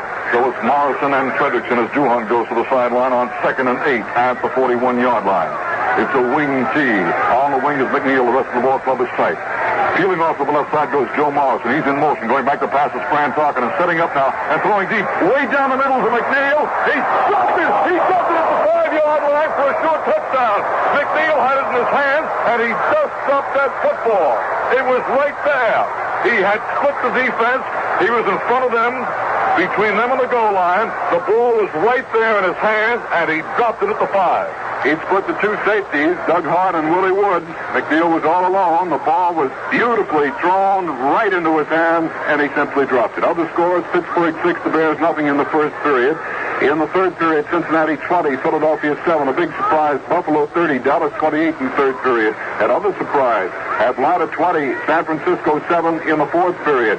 New England 7, Oakland 6 in the fourth period. Pittsburgh and Chicago in the second period, that is, Pitt 6, the Bears nothing. It's 3rd and 8 at the 41-yard line of the Green Bay Packers. The New York Giants are leading in the ball game 14-7, a minute and 51 seconds to go in the second quarter. Tarkin, in fact, throws over the middle, and it's incomplete. Intended for Rich Houston at the 24-yard line, and it's ruled incomplete as it is. Younger threw Houston, and he had Dick Kotite, who was running a down and out along the 30-yard line all alone. Kotite completely clear. He went to Houston. Houston also had cut inside of his defender, but the ball was underthrown. Of course, the big disappointment, that drop pass by Clifton McNeil, a sure touchdown. There is a possibility the ball might have been deflected at the last moment, Chip. I'm not sure about that. Couldn't see it from this angle, but it did look as though he had his hands on it. Now here's a long field goal attempt, 48 yards by Pete Gogolak. Almost straight away. Slight angle to the left. The ball is snapped. Place down. It's kicked. It's up high, but it's not deep enough. And waiting for it is Ellis at the goal line. He starts up to his right. Along the 5-yard line, still going to his right. Penalty marker is thrown down. It looks like a clipping on that last play at the 5-yard line. Run out of bounds on the play with Ellis at the 8-yard line. The clip took place at the 5, and I think it'll be half the distance to the goal line, meaning the 2.5-yard line. Credit Willie Wood with the clip on Bob Hyland. Hyland showing amazing speed for a man his size. Was the first man downfield, and Willie Wood, in an effort to try and shake Ellis loose, threw a block, caught Hyland from behind. It was an obvious clip. The flag was thrown down. As it was, Ellis, running to the sidelines, was chased out of bounds. He got nowhere. He was chased laterally across the field. So the Giants, well, they missed a tremendous scoring opportunity, have again pinned the Green Bay Packers deep in their own territory. And the disappointed crowd continues to boo the official's call. It was an obvious clip. We'll call it the 3-yard line, where it's 1st and 10 at the 3. With the tail of the football resting on the 2, so we'll change it to the 2. 1st and 10 at the 2-yard line. Bratkowski into the center calling signals. Hampton and Brockington are his running backs. Signals being called. It goes to Hampton. Hampton fumbles the ball. The Giants recover for a touchdown. Touchdown, They're pounding the back of Ralph Heck. Ralph Heck it is, number 55. Well, the Giants that time just burst off the line. They were in a six-man line with the Ralph Heck was playing inside the defensive left end, Bob Lurchma, and Hampton never had a chance. Heck, Lurchma all over him, and as the ball popped loose, Heck fell on top of it. What a thrill for Heck to score that touchdown. So the Giants missed one opportunity, come right back and cash in on another. It's 20-7 New York. The New York Giants are leading 20-7. Here's the point after attempt coming up now. Stockton will hold. The Giants are leading 20-7. The ball is snapped, placed down. Gogolak boots it, and it's through there. There's talent on the field with a score of the New York Giants 21, the Green Bay Packers 7. More Giants football right after this message.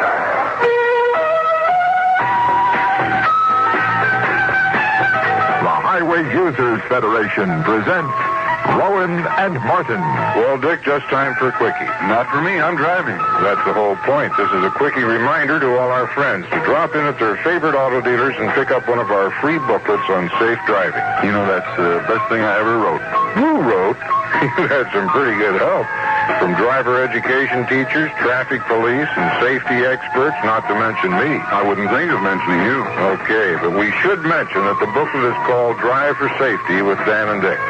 Yes, sir, and when we're riding with anybody, they better drive safely. All the time, Dick, all the time. We think this booklet might help a little, and that's why auto dealers everywhere are giving them away free. I'll drink to that. Coffee, of course. Say Drive for Safety, Dick. Drive for safety, Dick.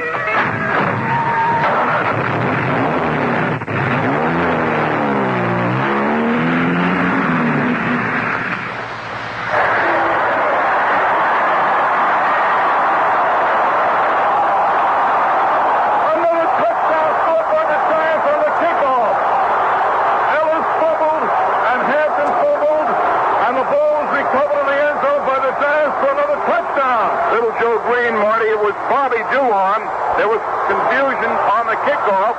The two backs there let the ball slip between them. One of them fell on it in the end zone. Duan hit him a terrific shot as he fell on it, shook him loose from the ball, and little Joe Green fell on it for another Giant touchdown.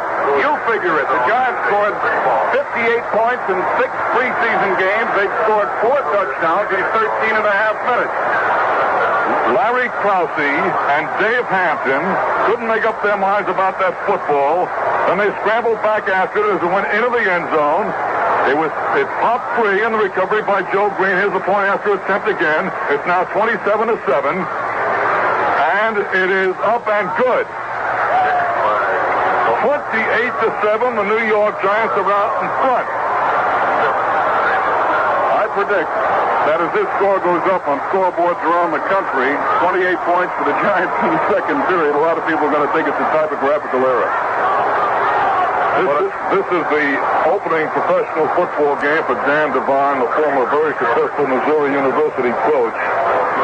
What a beginning. Bill Guthrie is here from the New Haven Courier, and Bill is the president of the National Football League Writers Association. Bill, did you see that last play? Or were you en route over here? No, I was here, Marty, already. What did it look like to you as the ball rolled into the end zone? It looked like neither back wanted to go after it. Neither one knew what to do, and they're going to let it roll. And then when Green and Duhan got down there, it just looked like all the Giants were there. And I don't know, they were never there in specialty teams before today. And they certainly were there on time at this particular moment. You know, once that ball goes 10 yards on a kickoff, it's anybody's football. And in that situation, apparently Hampton and Krause weren't aware of that fact. There's the booth by Pete Gogolak for the next kickoff.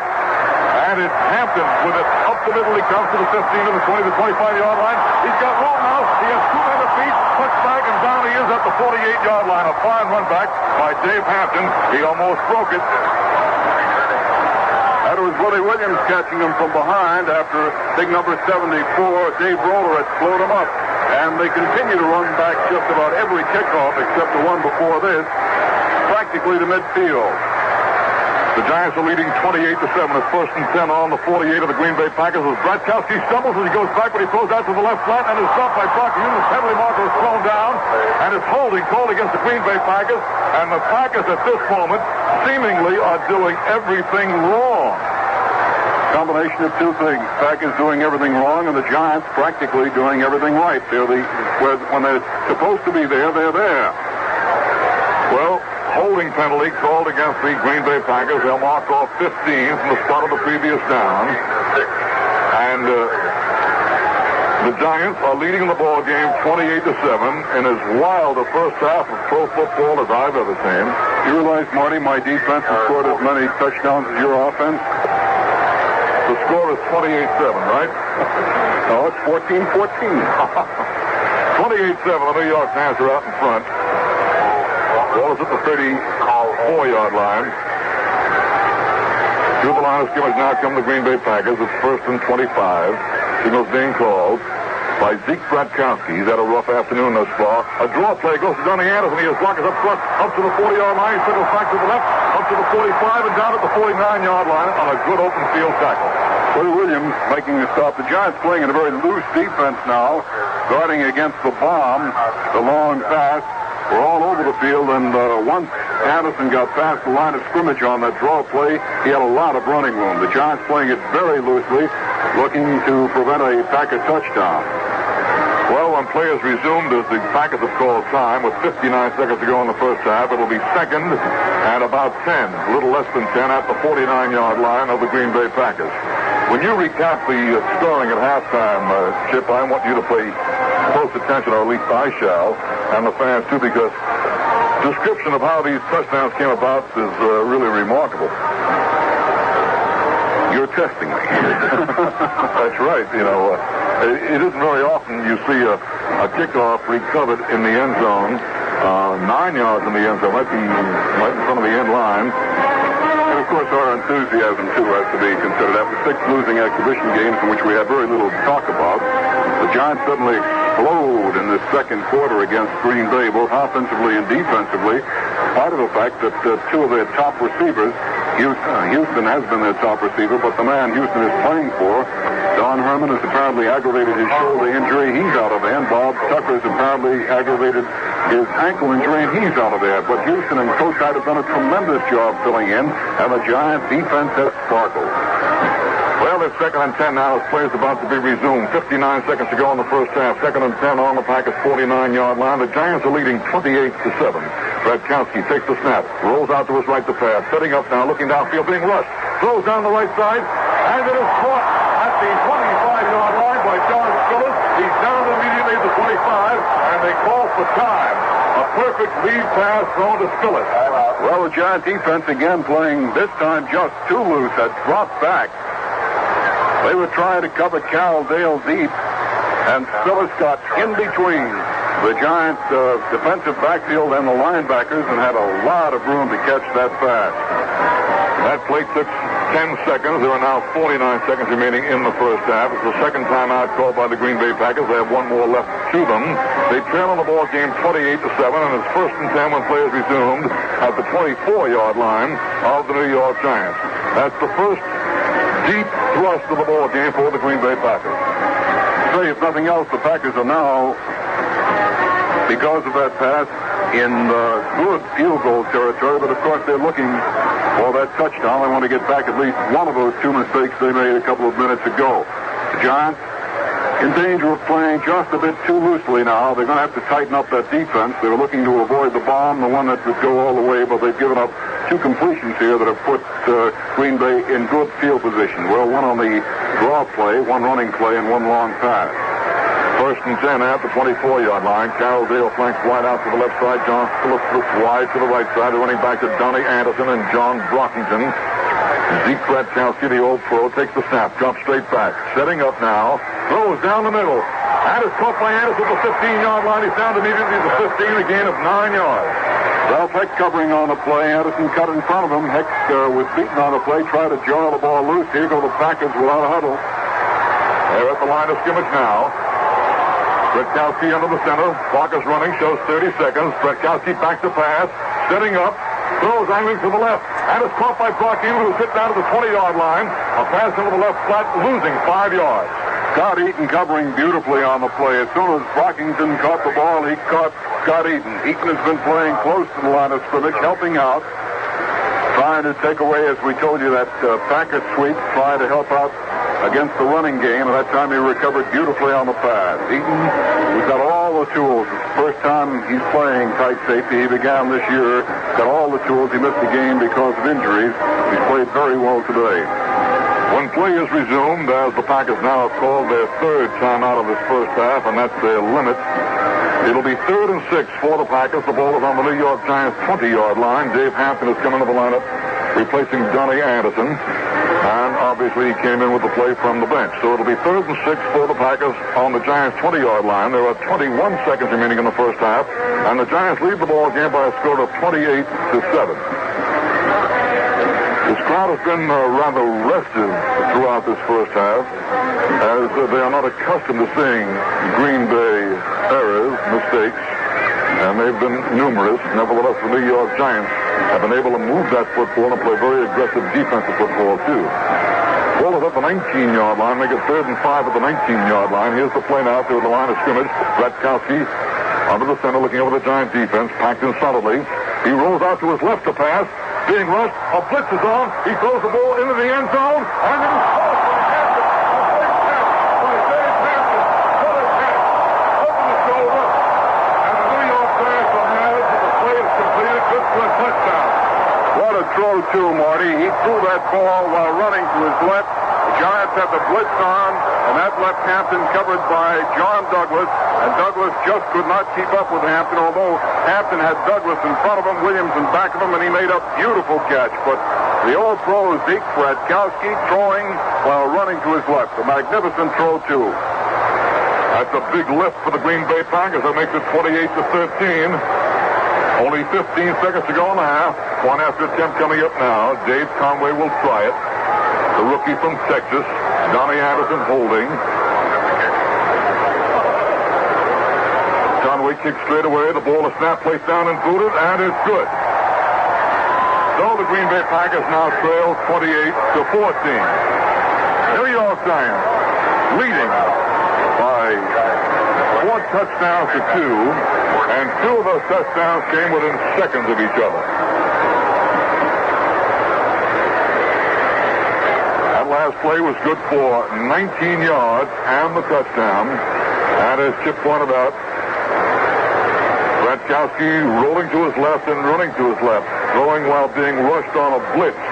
Right along the sideline, that pass went about 6 yards into the end zone, and Anderson running along the sideline in the end zone, caught him over his shoulder. A tough catch to make, but he held Hampton making the tough catch in the end zone. The old pro, Lou Michaels, 14-year veteran, left-footed kicker, will kick off. Seems hours and hours ago that he kicked off to start the ball game. So much has happened. There's the kick, a low bounding kick, and Duhan fields it on one hop. Up he comes to the 30, along the 30-yard line to his left, cuts back, slips, and goes down to the 32-yard line. And it'll be 1st and 10 for the Giants. The clock is running, showing 10 seconds. The ball has changed hands. Shows 11 seconds now. And the New York Giants will have an opportunity to get one play off if they hustle. Now the clock is put back in. The Giants are lined up, and I think the Giants are content now to run out the clock. The clock is running, showing 4 seconds, and the Giants are just standing up in the huddle, and the gun will sound in a moment. There it is. So that's the end of the first half. The New York Giants are out in front by a score of 28-14.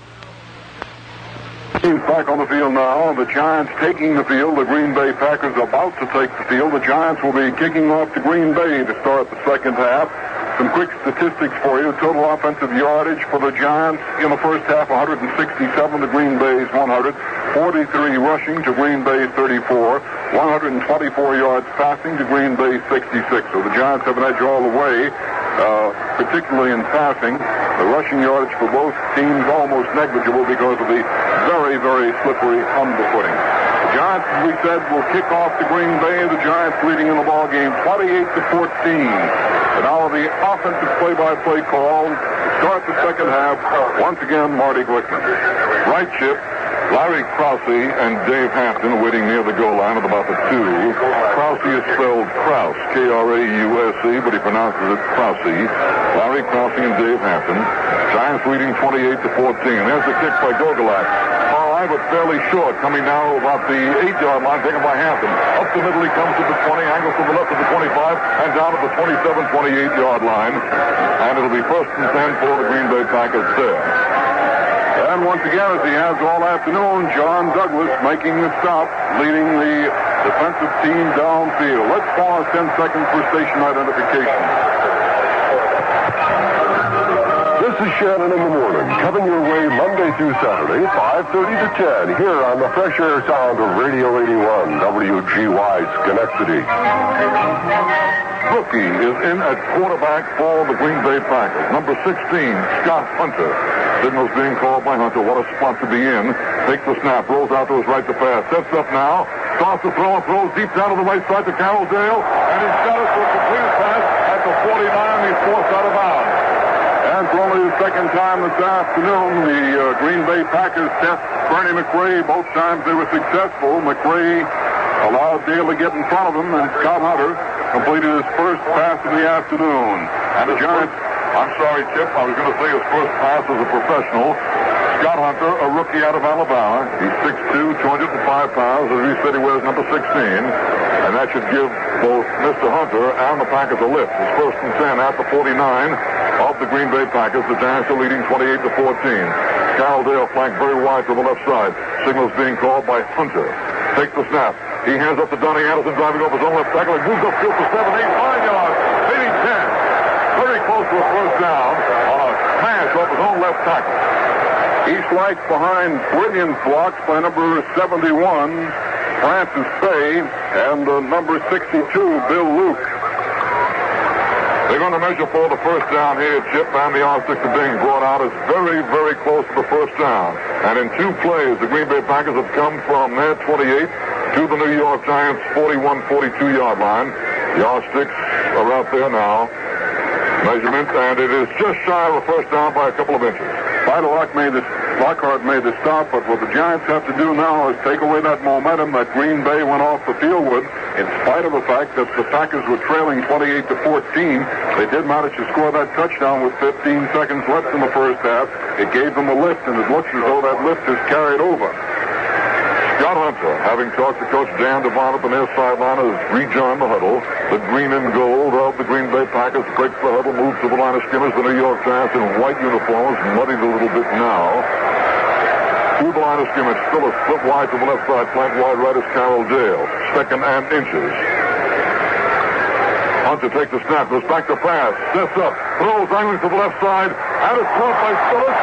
And he's knocked out of bounds. He stepped out of bounds at about the 27-yard line of the New York Giants. It's another first down. Hunter right on target once again, 2 for 2, and he hits Phillips on the far sidelines on about the Giants' 27-yard line. Phillips making a brilliant leaping catch in front of Willie Williams. A down-and-out pattern run by Spillis that time. Down and angling to the far sideline. He leaped high in the air, as Chip said, and pulled it in. Giants were in the 7-man line looking for the running play then. Here's 1st and 10 at the 27. The Giants are leading in the ball game 28-14, but the Packers have a drive going. A handoff goes to Anderson, trying to swing wide around his own right side. A good block. He makes a turn down to the 20-yard line. Keeps running down to the 17-yard line as he picks up 10 and maybe another first down. Leading a blocking, John Brockington clearing the way by taking out Ralph Heck. I'm sorry, that was Heck who made the stop, but he placed in Bob Lurchmo, the defensive left end. Heck made the stop. Lurchmo was wiped out. McRae also coming up to help out. Down to the 17-yard line it is, and it's a first down for the Green Bay Packers, and they're really on the move. 1st and 10 at the 17-yard line. They've come out a different-looking ball club here at the start of the second half. Carroll Dale flanked very wide out to the left side. The running backs are Donnie Anderson and John Brockington. The quarterback is Scott Hunter. Hunter looking right and left as he calls signals, takes the snap. Hands up to Anderson, trying to swing wide again. Fakes a pass. Back of the line of scrimmage. He slips and falls down at the 21-yard line. A 4-yard loss on the play. Covering on the play, Fred Dreyer and Scott Eaton. Dreyer forced the play outside, and Eaton came up very, very quickly. The Giants were in a weak side zone. Eaton coming up very quickly as Anderson's feet went out from under him. Eaton was right on top of him. It's 2nd and 14 at the 21 of the New York Giants. The Giants are leading in the game by a score of 28-14, but the Packers have kept driving from this opening second half kickoff. New York Giants trailed in the game 7-0, went ahead 28-7, and led at halftime 28-14. It's still 28-14, opening minutes of the second half. Carroll Dale flanked very wide out to the right side. Signals are being called by Scott Hunter, the rookie quarterback from Alabama. Fumbles the ball, goes back to pass, sets up now, throws angling to the right side. The pass is short and wide and falls incomplete. The nearest man to it was Benny McRae. It was intended for Carroll Dale, but the ball was either slipped out of the hands of Scott Hunter or he misread the pattern being run by Carroll Dale. Neither. He was hit a lick by a blitzing Jim Files just as he let the ball go, and that's what caused the ball to fall far short. Files was blitzing on the play, Marty, came right through and hit him just as the ball was being released. So it's 3rd and 14 at the 21-yard line of the New York Giants. And again, the Packers break their huddle, moves to the line of scrimmage. Carroll Dale flanks wide out to the right side. Hunter looking over the Giant defense. 3rd and 14. Big play right here for Scott Hunter. Giants have been blitzing on this play. Here they come again. Rolling out to the right is Hunter with plenty of time now. Still running, throws on the run, and it's too high, incomplete. Intended downfield for John Spillis, incomplete at the 5-yard line. And I tell you this, that Scott Hunter shows plenty of poise, even while he was being rushed hard, rolling out to the right. He threw on the run, but threw just a little bit too high. Bob Litzman, Jerry Shea providing a big rush, forcing Hunter to throw that ball, and the Giants' defensive secondary covering beautifully on the play. Every one of the Packer receivers was covered very well. Well, the ball is on the 21-yard line. Lou Michaels is in, the left-footed kicker, to try a field goal. And Anderson is lining up at the right side, but now he's told to go to the left side by Lou Michaels. And it'll be a 28-yard field goal attempt. The angle is to the right. Giants are leading 28-14. The ball is snapped, placed down, it's kicked by Michaels. It's up, and it is good. It's good. A driving floater going through there.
Giants lead, once 21 points, now reduced to 11 points on that 28-yard field goal by Lou Michaels. Other scores at the half: St. Louis leads Washington 10-7. In the fourth period, Cincinnati leading Philadelphia 27-14. In the fourth period, Cleveland 24, Houston nothing. At the end of the half, New Orleans 3, Los Angeles nothing. Here's the kickoff by Lou Michaels, who should left-footed. The kick is high and deep. Hopkins waiting for it. 2 yards in the end zone. He runs it out. Up to the left to the 10-yard line. Out of the 15-yard line. Flips one tackler. Tackles to the 20 and forced out of bounds at the 22-yard line. And it'll be 1st and 10 for the Giants, and they mark at the 21-yard line. Man who slowed him down and enabled the rest of the team to catch up was a reserve running back. Perry Williams slowed Johnson down on about the 12-yard line. Rocky just did get past the 20, and the Green Bay crowd getting very enthusiastic. The Packers have cut the Giant lead, as we said, from 21 points to 11 points, and would love now to hold the Giants once again. This series of plays most important for New York. Tucker Fredrickson and Joe Morrison are now the running backs for the New York Giants. 1st and 10 at the 21-yard line. Tarkenton calling signals, takes it, fumbles the ball, falls on himself. And the New York Giants just don't look like the same ball club they looked like in the first half. Tarkenton covered the ball, and Bob Brown covered Tarkenton as the Giants are a little confused right now. It looks as though the teams changed uniforms. The Giants have begun by making the same mistakes the Packers were making in the first half, and the Packers are looking as sharp as the Giants looked in the first half. Nevertheless, it's 2nd and 12 at the 23-yard line of the New York Giants. The Giants are leading the ball game 28-17. They need a play or a series of plays to get underway and to really get rolling again. Tarkenton takes it, rolls out to his right, throws a swing pass to the right side to Tucker Pedersen. He's covered out there. He drives up to the line of scrimmage, and that's all. A loss on the play, actually, back to the 19-yard line. Covered very well by Dave Robinson and Ray Nitschke. He tried to run between them, but that's a tough task. That's almost 500 pounds of linebackers. It was a swing pass, a lateral pass, actually. It did not travel forward. It was going slightly backwards when it was thrown. And laterally. I'm sorry, Martin. It looked to me as though the Giants linemen just did not get out. They were held somewhere in there in the line of scrimmage, just didn't get out because Tucker was completely devoid of any blocker. Well, it's 3rd and 12 at the 19-yard line of the New York Giants. The Giants leading in the ball game 28-17, but the Packers look hot. Double wing formation for New York. Tarkenton calling signals. Takes the snap, goes straight back. Throws a quick pitch over the middle, and it's caught by Houston. He breaks through 2 tacklers. He's ahead of everyone. He's going down the far sideline, down to the 30-yard line. He's 10 yards ahead of the field. A touchdown. Wow. 81 yards. He broke through 2 men, and suddenly he was in the clear, and the Giants talk about regaining momentum on a break. The break was the busting through of the 2 would-be tacklers way back at about the 25-yard line. Houston made the catch, and he ran through these 2 men, and no one could catch him from behind. He was 10 yards from anyone as he crossed the goal line on an 81-yard touchdown play, and the Giants lead 34-17. What a ball game. What an afternoon Houston is having. Oh, what an afternoon Houston is having. He split Ken Ellis and Doug Hart on that play. They tried to make the tackle. They both bounced off him, and then it was no contest. He outraced everybody into the end zone. Here's the point after attempt coming up now. Ball is snap, placed down and booted by Gogolak, and it's through there. There's Simon on the field with the score of the New York Giants 35, the Green Bay Packers 17.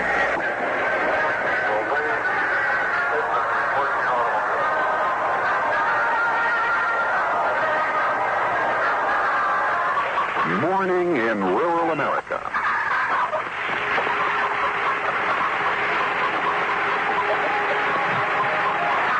Breakfast, crisp bacon and fresh eggs.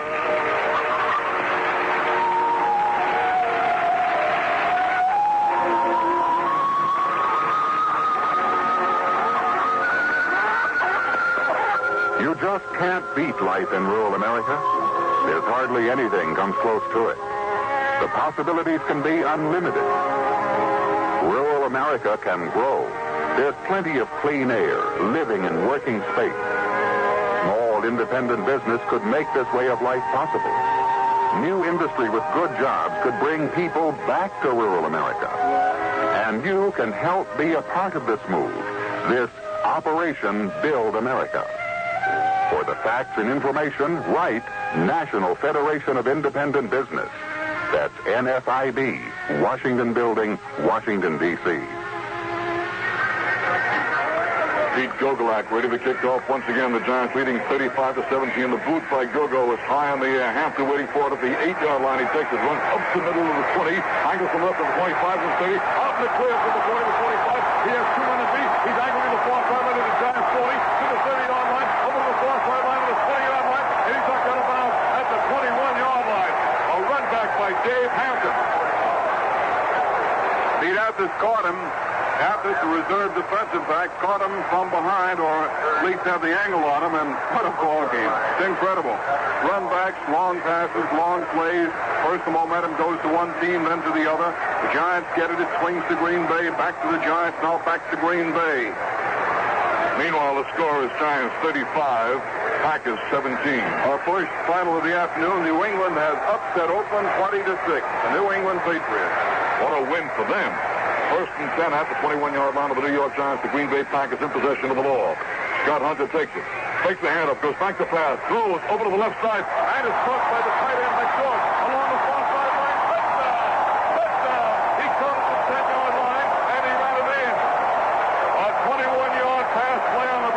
play from Sturridge as that fine run back by Hampton.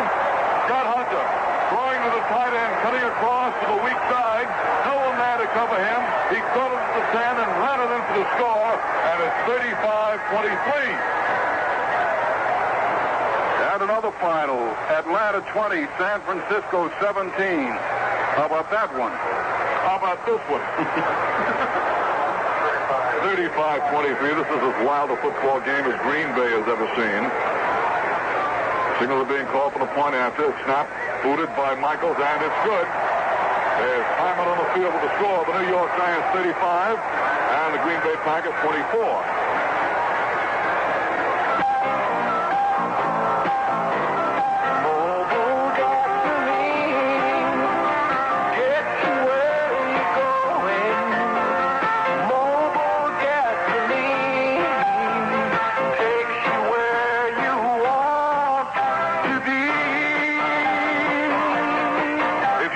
Using a good detergent gasoline like Mobil, there is a possibility that your car is suffering from a dirty carburetor, PCV valve, or oil screen. Well, as soon as you start using Mobil detergent gasoline, you're on your way to cleaning up these vital engine parts. When it comes to important things like mileage and power and all-around smooth operation, you can count on Mobil. So use Mobil detergent gasoline. It can help your car's performance.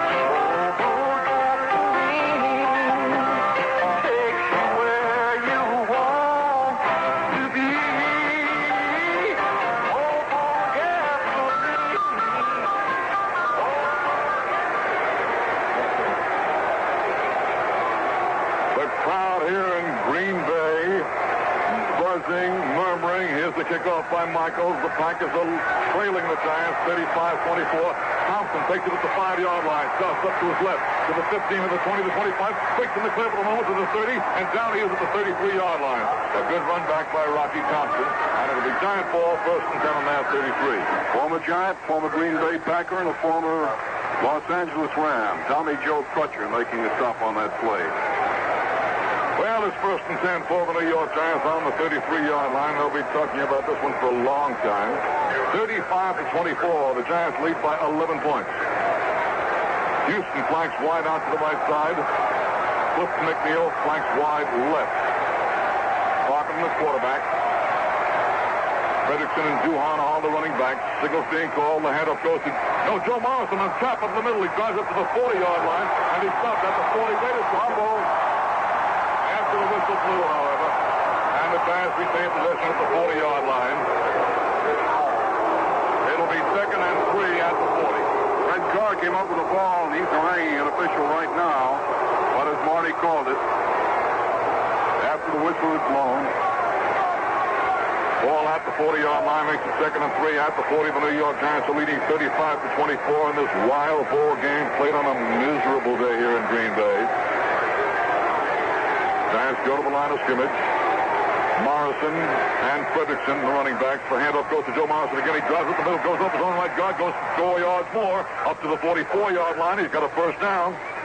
running right up the Packer middle. Again, it was Fred Carr. Aldrich also helping out on the play, and the Giants get the first down. Joe Morris on 2 plays carries for a first down. Giants again trying to get the momentum their way. They're leading 35-24 in the ball game. We're talking about the afternoon Rich Houston had. So far, he's caught 5 passes for 144 yards and 3 touchdowns. What a debut. Whatever happened to game plan? It's first and 10 at the 44-yard line of the New York Giants as Rich Houston flanks wide out to the left side. McNeil splits wide left. Tucker Fredrickson and Joe Morrison, the running backs. Fran Tarkin, the quarterback, takes the snap. Hands off to Tucker Fredrickson on the draw. He drives off left tackle, just out of the pass to midfield on the 40-yard line.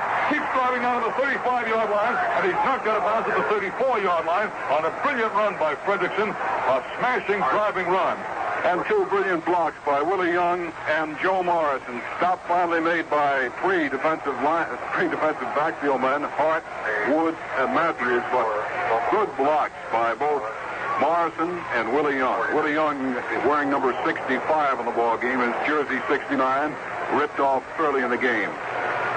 22-yard run by Tucker Ferguson, make it a 21-yard run as the ball is placed down at the 35-yard line. First and 10 at the 35 of the Green Bay Packers. The Giants huddle up. Flank to the right side is Houston again. Starkiner rolls out to his right to pass, looking downfield, keeps the ball himself, running to the far sideline, and goes out of bounds just at the line of scrimmage at the 34-yard line. See where they place it in bounds. That time he's looking for Houston, Marty, but Houston was very well covered by number 48, Ken Ellis, and by Doug Hart. They're double teaming Rich now. He's earned that accolade, that defensive accolade, because of the afternoon he's had. So his primary receiver covered, and Tarkenton running in that direction could see no one else, so he just wisely chose to run out of bounds. Giants going with Greg Lawson at center, Doug Van Horn and Bob Highland, the newcomer at the guards, and Charlie Hopper and Willie Young, the tackles, McNeil, the split end, and Dick Kotite virtually all the way at the tight end. Fredrickson and Morrison, the running backs, Houston, the flanker back. McNeil split wide left, Houston flank wide right. The handoff goes to Morrison. He drives off his own right guard and goes for about 4 yards before he stops at the 31-yard line.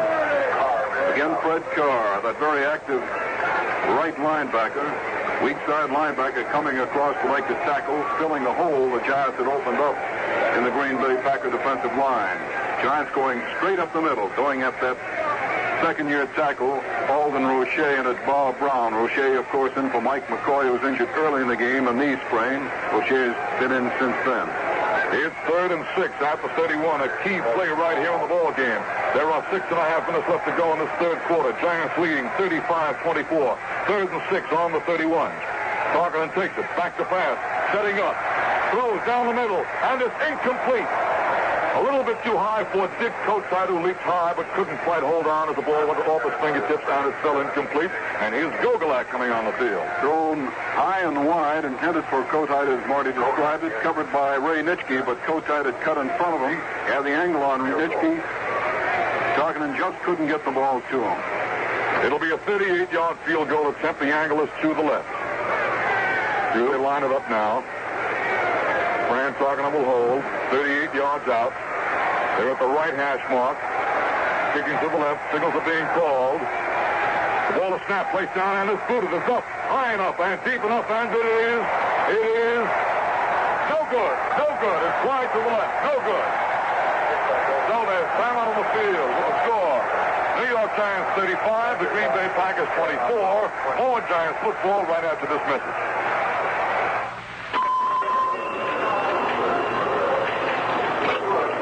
Good morning, Government Printing Office. Oh, hello. I'm calling about a new booklet on safety performance data for new 1971 cars and motorcycles. Oh, yes, the one published by the Department of Transportation's National Highway Traffic Safety Administration. Yes. A great booklet. Everybody buying a new car or motorcycle should read it first and compare. Well, you seem to know a lot about it. Does it discuss braking? Why, it compares all new 1971 cars, foreign and domestic, make for make and model for model, on the basis of safe, controlled stopping distance. Uh-huh. Anything else? Oh, yes, it compares acceleration I see. and the extra amount of weight your car's tires could carry safely. Oh, good. Let me give you my name and address, and you can send it to me. Sorry, no orders on the telephone. Don't phone. Write. The Superintendent of Documents, Government Printing Office, Washington, D.C. for your copy of Performance Data for New 1971 Passenger Cars and Motorcycles.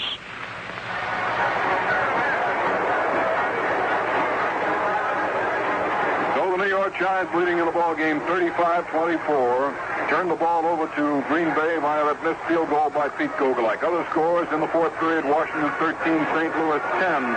Philadelphia 37, Cincinnati 37, Philadelphia 14 in the fourth period, and Dallas 49, Buffalo 30 in the fourth period. Final scores: Atlanta 20, San Francisco 17, New England 20, Oakland 6. Two big surprises. First and 10 for the Packers on their 20-yard line. They trail the New York Giants by 11. Scott Hunter, the rookie quarterback, takes the snap, goes straight back, setting up now to pass, flips, fumbles the ball, it's loose, rolling around, still rolling free, and the Giants recover at the 20-yard line. Fred Dreyer gave the signal and went 10 feet into the air to say, "We got it." Jim Files made the recovery, though, at the 20-yard line of the Green Bay Packers, and the Giants threaten again. Let's pause 10 seconds for station identification. This this is your guy, High Agents. Join me for your kind of music, weekdays, 3 to 7, here on the fresh air sound of Radio 81, WGY Schenectady. 1st and 10 at the 20 of the Green Bay Packers. The New York Giants leading 35-24 in what has been one of the most wildly exciting football games we can recall. And there is still 5 minutes and 45 seconds remaining in this third quarter. Giants ball. Fran Tarkenton under the center, calling signals. Takes the snap. Gives off to Joe Morrison. No, it's a roll out to the left. Tarkenton has it. Rolls out to the right now. Scrambling back there. Looking downfield. Throws down to the right side. And it's incomplete. It's incomplete. And the crowd is looking to see if there's a penalty marker thrown down for deliberately grounding the ball. There were no Giants real close to where that ball finally landed. I guess Rich Houston was the closest man to it, but about 10 yards away. Well, he's trying hard, though, to get there. We're at 2nd and 10 at the 20-yard line of the Green Bay Packers. The New York Giants have an opportunity to cash in now on a big break. Tucker Frederickson and Joe Morrison, all the running backs. Rich Houston is the flanker back. John Herman was hurt in the first series of plays early on the ball game, re-injuring his left shoulder. It's 2nd and 10 at the 20-yard line. McNeil splits wide to the left side. Now the Giants go into a double wing formation. Frederickson the only deep back. 2nd and 10 on the 20. Going straight back as Fran Tarkenton is setting up. Goes deep into the right corner, deep downfield to Tucker Frederickson. Touchdown! The Giants have it. Tucker Frederickson deep in the end zone for a touchdown. And the Giants are out in front now, 41-24. It was Frederickson on Ray Nitschke, and he beat Nitschke. Hart was coming over trying desperately to catch up to the play, but Frederickson just clean beat Ray Nitschke on that. He had to wait for the ball as Tarkenton lobbed it up, and the danger was whether it was going to be overthrown and Tucker would come down outside the end zone, but he didn't. Tarkenton to Tucker Frederickson, and the New York Giants are out in front by a score of 41-24 on the point after attempt coming up here. Giants are leading.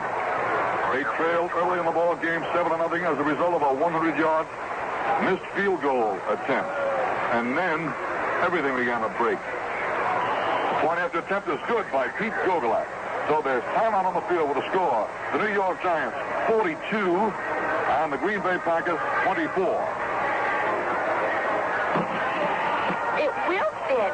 Every summer, the fathers of America go through a ritual known as loading the junk in the family car to take the family to the beach. Your wife dusts off a beach umbrella, and your son won't go without his portable stereo. Chair. And your daughter just has to take her floating lounge chair because everybody is wearing one this year. That's why Volkswagen built the Squareback sedan. The Squareback not only holds a family of 4 plus a big dog, but it comes with a lot of extra room behind the back seat. And an extra door in back to reach all that room. So why share your seat with umbrellas and lounge chairs when you can throw all that junk in the back of the Volkswagen Squareback? The sedan with the extra door in back. Visit one of your local authorized Volkswagen dealers and see the Volkswagen Squareback. Gogolak's attempted kickoff into an open spot goes out of bounds along the left side, and the Giants will kick off again from the 35-yard line. Gogolak trying to put the ball someplace around the 20-yard line into an open spot because the Green Bay Packer receiving team was spread out so that there was an open spot there, and the Giants were looking to perhaps recover that kickoff. They had put their speedy line on the left side with Pete Athos and Little Joe Green and Ron Reed on the left side. Chip? Boy, very interesting. The man who's been doing the best work for the Giants in the special teams, and they have been somewhat lax on the special teams, but John Douglas, who has led the team downfield every time, now has a man assigned to him, Bill Hayhoe, a defensive tackle who I believe now is a reserve offensive center. Hayhoe has the job, Bill Hayhoe has the job of getting John Douglas out of there. Larry Krause and Dave Hampton waiting for it at about the 12-yard line now. Gogolak is seated up at the 35. The skies have lightened somewhat, but it's still raining. Here's the kick by Gogolak. He's high in the air over to the far side, and again the open side of the field, and it goes out of bounds once more. And Gogolak again looking to kick the spot. Has kicked two of them out of bounds. He'll kick off now from the 30-yard line. Well, let's see what we've had so far in the ball game. I think it's better to describe what we haven't had. That would take a lot less time. Everything has happened in this ball game. Recovery of a kickoff in the end zone. Fumble by a team in the end zone. Recovered by the opposing team. That's the Giants recovering that first Hampton fumble, and Hampton let the fumble go through on a kickoff. 100-yard kickoff, or rather field goal attempt, missed and returned for 100 yards, which ties or sets the National Football League record. And a couple of fumbles here and there. Unusual plays all over the place. Okay, kickoff now from the 30-yard line. Gogolak ready to boot us. The receiver's back around the 20. Gogolak moves forward and boosts that ball high in the air and fairly straight, coming down to the 15-yard line. And it's taken out by Dave Hampton. Up he comes along the left to the 30. And he's run into the 34-yard line and downed immediately. Brilliant tackle by Bobby Duhon. He went over two blocks. He really did. Number 56 and number 25. Number 25, Dave Hampton. Hampton. Number 24, Willie Wood, and 56, Tommy Joe Crutcher tried to put a block on Bobby Duhon. He went right over the top of him to make the stop. Scott Hunter, the rookie quarterback, and John Brockington, the rookie fullback, along with Donnie Anderson in the backfield. Flanking back is Carroll Dale, John Brockington, Thomas Jefferson High, and Ohio State. First and 10 at the 34. Signal being called by Scott Hunter. Takes it. Hands off to Brockington, trying to swing wide on the power sweep. He cuts back, trips and slips, and goes down at about the 38-yard line for an advance of 4. Bob Lurchmore making the stop. Ralph Heck coming up to help out. They had taken Scott Eaton out on the play. Blocked by number 68, Gail Gillingham. Taking Scott Eaton out, but as Brockington tried to cut in, his feet started to go out from under him, and Heck and Lurchmore covered. Ball placed down just shy of the 39, make it 2nd and 5 at the 39-yard line. Dale flanks very wide out to the left side. Spillis is split wide right. Hunter, 6'2" quarterback, takes the snap. Gives off to Brockington, drives up the middle, picked down the court at the moment. That's past midfield, goes down to the New York Giants 47-yard line, where he stopped at the Giants 47. Big hole in the middle of a Giant line. Linebackers did not cover on that particular play, and it was up to the secondary. Carl Lockhart, John Douglas trailing the play, Scott Eaton to make the stop. But the Giants were up to a 6-man line, and once they split the middle, it was up to the defensive secondary to make the stop, as once again Green Bay is coming back. Brockington picked up 15 yards and the first down, of course. That was 1st and 10 for the Packers on the Giants' 47-yard line. 3:40 to go in this third quarter. Hunter looking right and left, takes the snap, gives off to Anderson. Anderson drives up his own left guard, smashes inside the 45 to about the 42-yard line as he picks up 5 yards. So the Giants giving up 5 yards a pop. Jerry Shea making the stop. Also Roland Lakes, who's been in the ball game in place of Jim Kanicki. Dave Hampton, number 25, comes running out on the field, replacing Donnie Anderson, who was momentarily shaken up in the last play. He's listing to his right side as he runs off the field. May have hit his right shoulder, right arm. Well, the final, Marty, talk about high-scoring ball games. Dallas 49, Buffalo 37. It's 2nd and 5 at the 42 of the New York Giants. Dale flanked very wide to the left side. They shift into a regular pro set now as Spillis comes out to the right side. Regular pro set. Hunter hands off now to Brockington, drives off left tackle, dodges 2 men, keeps going, drives forward to the 34-yard line of the Giants, and he picks up another first down. 8 yards on the play. Green Bay offensive line doing a pretty good job of taking the Giant tackles out of there. Files and Heck made the stop, but they completely removed Roland Lakes from the play. And that Packer offensive line is composed of Ken Bowman at center, Bill Luke and Gail Gillingham, all the guards, Dick Himes and Francis Fay are the tackles, Johnny Spillis the split end, and Rich Mac George is the tight end. Dale flanks wide right. 1st and 10 at the 34. Hampton and Brockington, the running backs. Packers on a drive. The handoff goes to Hampton. He stopped at the line of scrimmage short of it and pulled down, thrown for a loss. Blitzing on the play, John Douglas slowed the play down, and then Bob Lurchmore came over, and so did Jerry Shea. Ralph Heck all in on the tackle.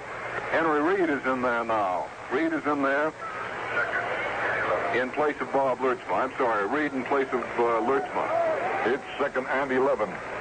Inside the 35-yard line. I'm sorry, Marty, another final. Cincinnati 37, Philadelphia 14. The Giants have taken away the Green Bay sweep. They've tried to do that. They've succeeded, but Green Bay is turning the plays inside and making substantial yardage. 2nd and 11 as Scott Hunter under the center looks over that defense. Carroll Dale is flanked very wide left. Hunter goes back to pass, faking a handoff, being rushed hard. Throws a screen to the right side and is caught by Hampton at the 30-yard line. He's bumped out of bounds at the 29. The play might have gone for much more, but it was well diagnosed, and he picked up only 5. Jim Plyle's diagnosing it beautifully, and a big rush by Freddie Dreyer, who almost got to Scott Hunter. Hunter almost waited just a little bit too long for that play to develop. It's 3rd and 6 at the 29-yard line of the New York Giants. The Giants are leading in the ball game 42-24. Lurch will back in for Henry Reed at defensive left end. A minute and 24 seconds to go here in this third quarter. The Giants out in front by those 18 points. Again, Carroll Dale flanks very wide to the left side. The back line up in the I formation. They haven't run out of there. They shift out of it now. And Spillis goes wide right. So it's a regular pro set. Hunter hands up the blocking and trying to swing wide. He runs into a man, and that man is Fred Dreyer, and the play is thrown for a 3-yard loss. Fred Dreyer with a fine defensive play just jammed the block of Bill Luke right into the runner and made the stop along with Scott Eaton. Scott Eaton was forcing that play inside. Well, it's 4th down and 9 at the 32-yard line of the New York Giants, and Donnie Anderson has come into the lineup now, and you might expect a halfback option play on this one. Let's see how they run it. Donnie Anderson has come back in. Came up to the sideline with an apparent injury a little while ago, but apparently not too severe. So it's 4th and 9 at the 32. No field goal attempt coming up here. 4th and 9. Big play. Near fumble. Stumbling back to pass is Hunter. He throws to the right side, and it's incomplete. Carroll Dale had it deflected at the last moment. It reached his hands, but apparently deflected en route, and it falls incomplete, and the Giants take over on their own 32. Deflection goes to Scott Eaton, went high in the air. That time his basketball playing ability came in very handy, went up in the air, and he either just got a finger on it or got enough of it to distract Carroll Dale. So the Giants take over. A gamble by Green Bay does not pay off, but of course, trailing in the ball game by 18 points, they had to go for the first down rather than the field goal. There are 34 seconds to play in this third quarter. The Giants have the ball 1st and 10 on their 32-yard line. Their running backs are Tucker Fredrickson and Joe Morrison. Regular pro set. Houston flank wide left. The handoff goes to Tucker Fredrickson trying to swing wide around the right side. He cuts the field and drives up for about 3-4 yards before he stopped. Tucker broke one tackle by number 48, Ken Ellis, and it was Clarence Williams who finally drove him out of bounds. And this is where the Giants want to establish their running game. They want to eat up the clock as much as possible. Leading by 18 points in the game, 14 seconds left to play in the third quarter. The Giants would love to establish some sort of a running game here and eat up the clock. A long drive is what they want more than anything else in the world right now. And the clock is running, showing 2 seconds to go here in the quarter, and the gun will sound. That's the gun. That's the end of the third quarter with the score of the New York Giants 42, the Green Bay Packers 24. Third quarter. This is your environmental conservation reporter with news. Headed by quarter rations, floggings, and are you keeping all the wind drift out to save lotion for yourself? Only gentlemen of the sea can truly appreciate Windrift aftershave and cologne. Oh, Windrift. It's like a trade wind kissed by some undiscovered sea. Besides, a crew wearing Windrift without women around, it's folly. We'll take our chances, Bly. Windrift aftershave and cologne. It's like splashing on a wave after you shave. Hello, this is Kyle Rote. If you want to hear what the N people are saying about the Giants and Jets, well, then subscribe now to my Giants and Jets Insiders newsletter. 32 pages all about the Giants and Jets, an abundance of features, articles, and outstanding photography, fresh and new every week. The cost is $7.95 for 26 consecutive issues, no matter when you subscribe. So mail your check or money order to me, Kyle Rote, 235 East 45th Street, New York City, 10017. Well, we've had some surprises in pro football today. This is one of the big ones, the way the Giants have been handling Green Bay so far. But other ones, the Saints are beating the Rams 17-3 in the third period. Atlanta has defeated San Francisco 20-17. New England upset Oakland 20-6. Pittsburgh leading Chicago 12-3 in the third period. Cincinnati 37, Philadelphia 14. That's the final. Dallas 49, Buffalo 37. That's the final. And Washington 21, St. Louis 10. That is in the third period. That too has the makings of a big upset. It's 2nd and 6 on the 36 of the New York Giants. The Giants are leading in this football game 42-24 with the first play of the fourth quarter coming up. It's been raining throughout the ball game and probably raining more heavily now than at any other time during the game. Now the Giants move to the line of scrimmage. As we said, 2nd and 6 on their 36. Running back to Joe Morrison and Tucker Fredrickson. Fredrickson has been running exceptionally well here in the second half. Handoff goes to Joe Morrison. A big hole. He flips as he cuts up the hole low, goes over the 40-yard line, and picks up about 4 yards. Footing is really getting treacherous right now. Joe is trying to pick his way gingerly. Alvin Roche, the left tackle, made the stop as the Giants try to open up the middle of that Green Bay line. But the footing is really getting slippery now. You can tell by the way the backs are picking their way very gingerly, trying to keep their footing. Anytime any back tries a quick cut, invariably his legs go out from under him. And, of course, the thing the Giants want to establish right now is that running game, as we said. They want to eat up as much of that clock as possible. And here's the big play right now. It's 3rd and 1 as the ball is placed down at the 41-yard line by Joe Morrison. 3rd and 1 at the 41. Packer defense is packed in solidly. The handoff goes to Tucker Fredrickson. He bucks up his own right guard. He may not have made it. It's a big pile up there. Let's see where the forward progress stops. Clarence Williams was the first one to make contact. It looks as though he may have bent Tucker back before he got that first down. Leading the blocking for the New York Giants, number 61, Charlie Harper. They're going to have to measure, but I think they're a yard short, Marty. No, they're not going to measure. Not even going to measure. They're still that yard shy. It's 4th and about a little less than a yard, but it's less than a first down, unquestionably. And Tommy Blanchard, the rookie from Oregon, has come in now. Had a bad day punting, Blanchard has. He's had only about a 30, 31-yard average so far. Ellis and Davis and twin safeties to the 15-yard line. Blanchard waiting back on his own 26. Waiting the snap, gets it, moves forward, and boots that ball. It's a good kick, not too deep, coming down at the 23-yard line. Taken there by Ellis. Ellis is hit almost immediately at the 26-yard line, and down he is at the 26. That time, in fielding that snap from center, Blanchard caught the ball against his jersey. He was taking no chances of catching it in his hand. He caught it against his chest and sort of cradled it to his body before he put it in position to punt it. That time the first man downfield was Bobby Duhon, who went over the top of a blocker, slowed down the runner, and John Douglas made the final stop. So it's up to the Giant defense once again. They've got 18 points to play with. They've got to hold the Green Bay Packers for the next 13 minutes. 1st and 10 at the 26-yard line. Hunter drops straight back to pass, setting up now, throws on to the right side, and it's caught by Phillips out in the open. Past this field along the far sideline of the 45, hits the 45 and down. Well, he got in front of Bernie McRae, the Giants zone that time. Phillips had nobody near him, absolutely nobody. 1st and 10 at the 26-yard line. Hunter drops straight back to pass, setting up now, throws on to the right side, and it's caught by Phillips out in the open. Past this field along the far sideline of the 45, hits the 45 and down.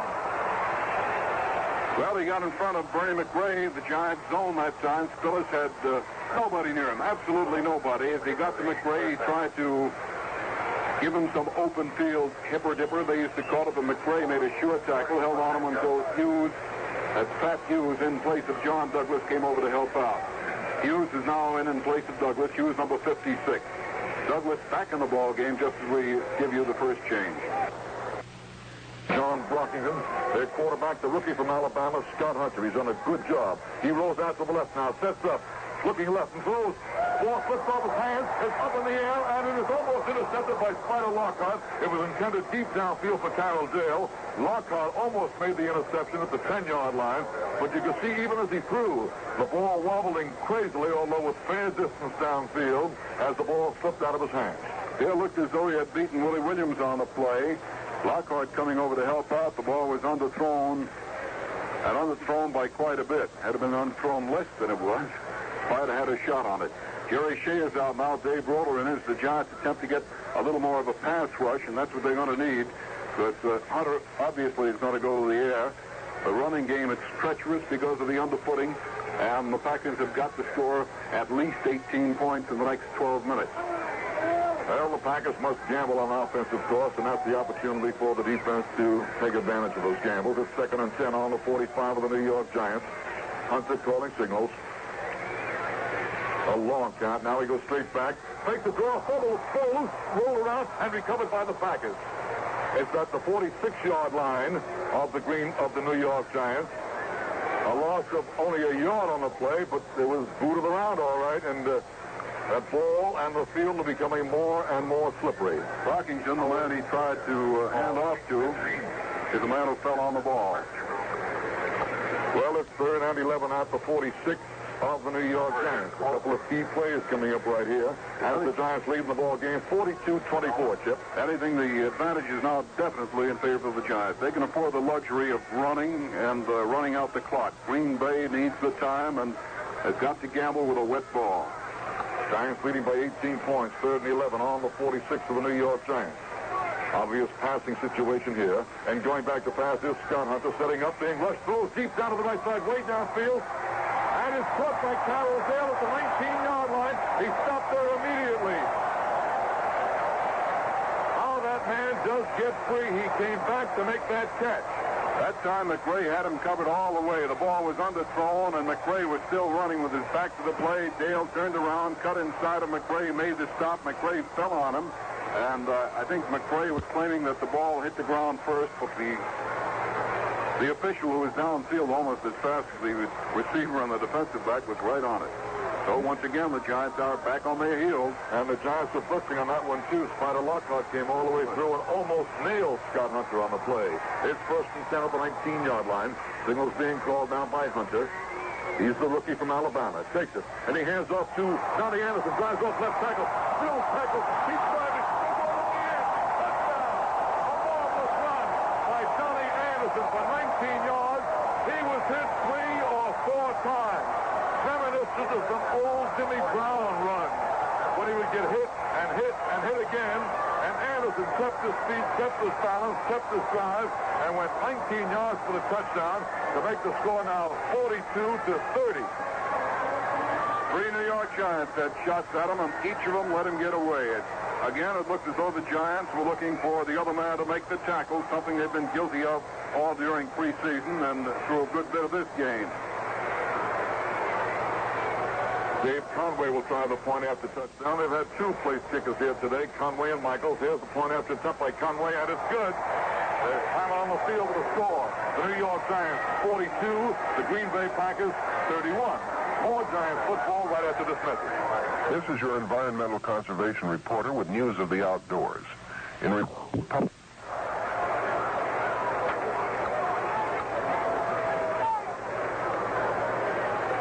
The Green Bay Packers, with 10.5 minutes to go in the ball game, have again cut the Giant lead to 11 points, 42-31. Other finals just in: Cleveland shutting out Houston 31-0. Cincinnati beating Philadelphia 37-14. Dallas 49. Buffalo 37. Atlanta 20. San Francisco 17. New England 20. Oakland 6. Lou Michaels kicking off. Bobby Duan coming in. No, Rocky Thompson takes it at the 14. Angles to the left to the 24-yard line, and he's thrown down to the 24-yard line on a good tackle. Terry Williams slicing through a cordon of Giant blockers, 4 of them to make the stop.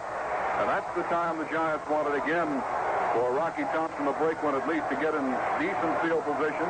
But they're set back below their 25-yard line, and listen to the Green Bay Packer fans come alive once again. And Chip Sapola has said if the Giants blow this ball game, he's not going down to the Giants locker room. Can't blame you, Chip. Well, it's 42-31. The Giants by 11.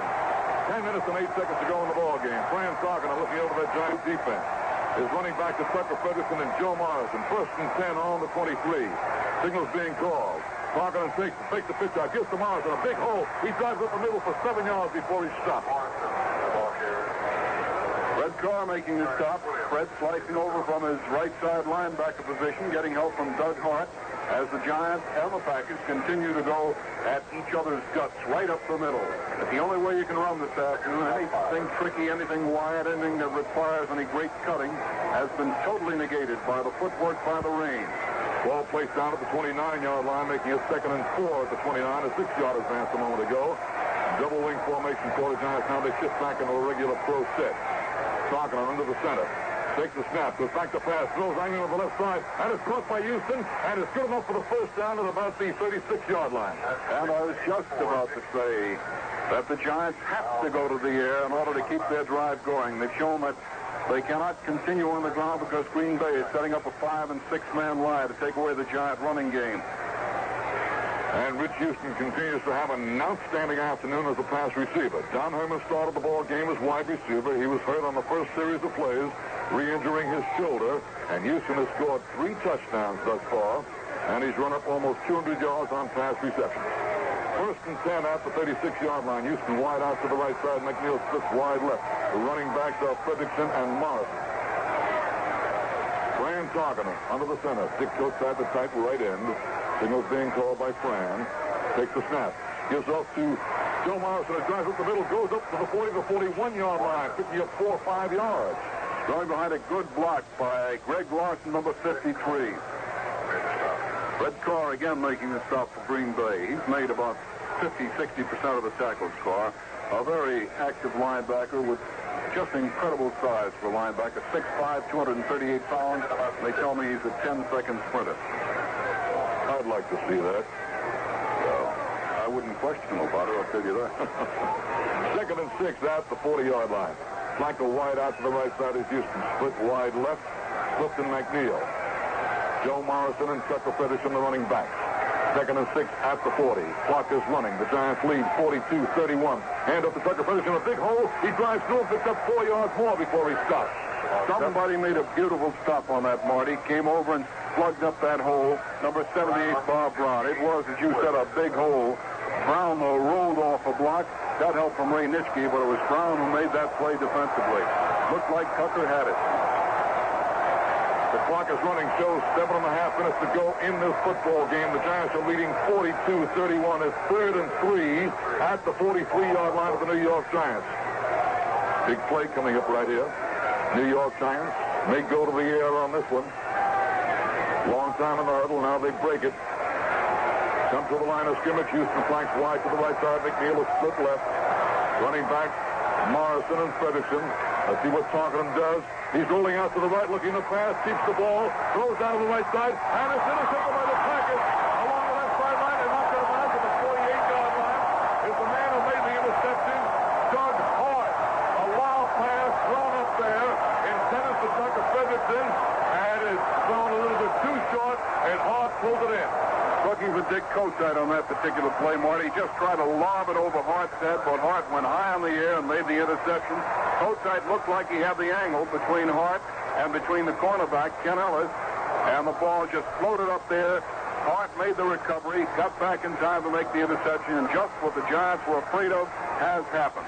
Green Bay trailing by 11 points in the ball game. 7 minutes to play, has intercepted and has the ball in excellent field position.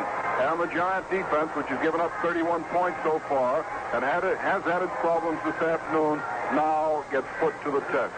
They have to hold Green Bay. They cannot allow the Packers to score again because then even score a touchdown again because then even a field goal would tie the score. And then, of course, a touchdown could put it out of reach.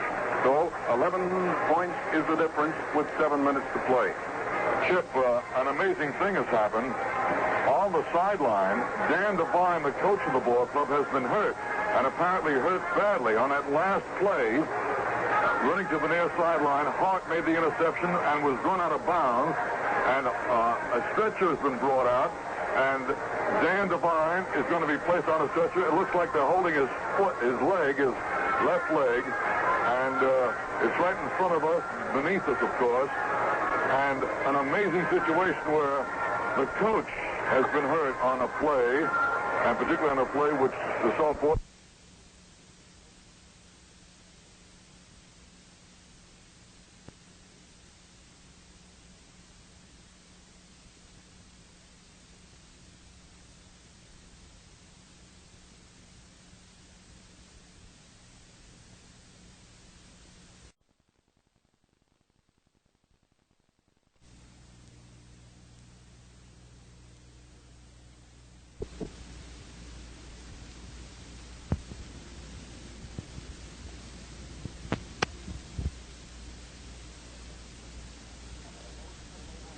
And most of it over Roland Lakes, playing in place of Jim Konicki.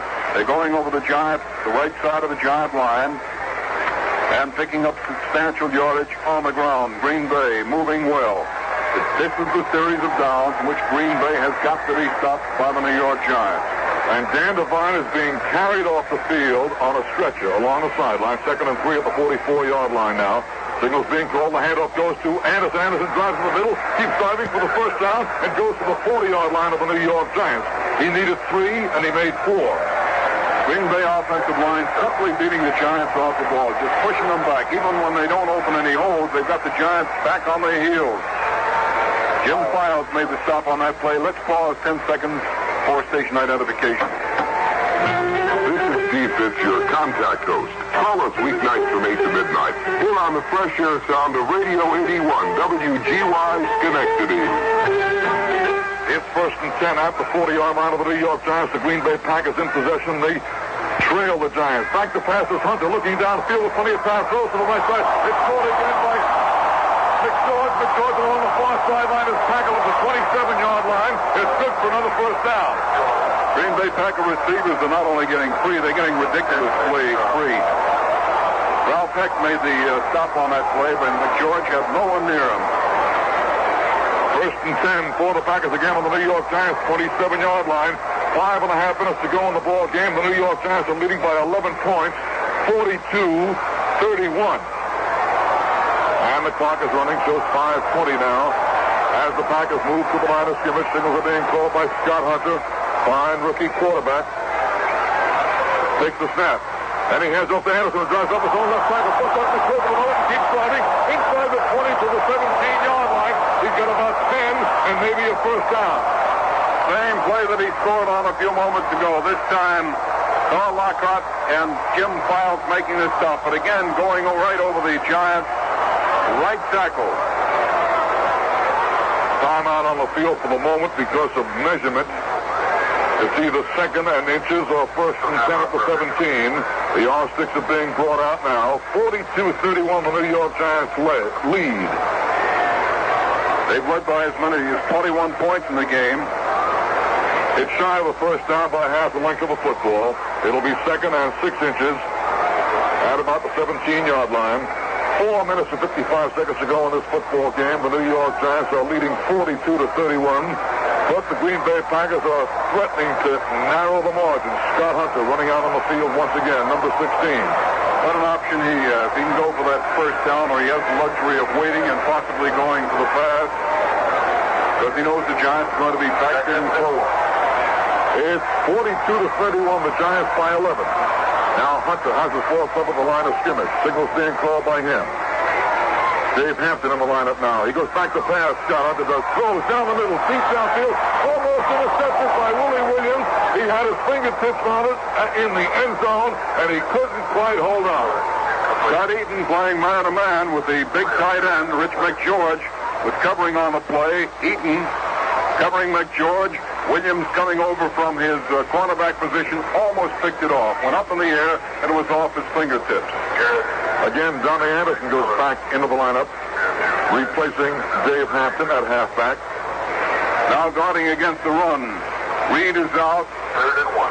Lockhart goes out. Williams goes out. They've got 5 linebackers in there, including Ron Hornsby is in there now. It's 3rd and inches at the 17-yard line. Count the defensive players. Chip going back to pass now. Is Hunter throwing for the goal line. And it's a touchdown.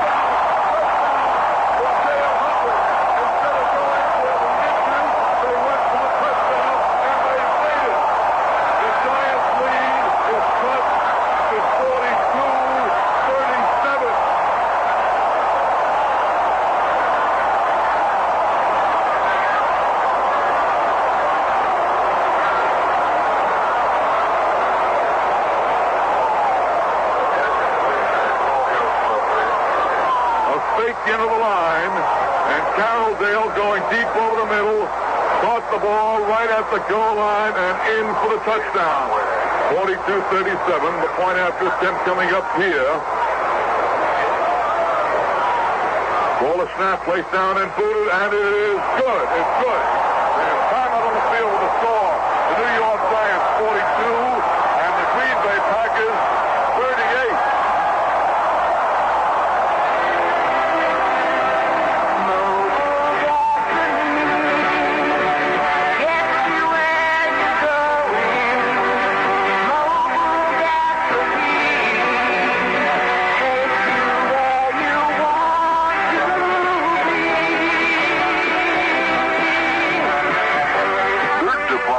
Can build up in your carburetor, and a dirty carburetor could mean trouble. But you don't have to worry about a dirty carburetor, because even if you do have a dirty one, we can help with Mobil detergent gasoline, because the detergent in Mobil cleans your carburetor as you drive. So use Mobil detergent gasoline. It can help your car's performance.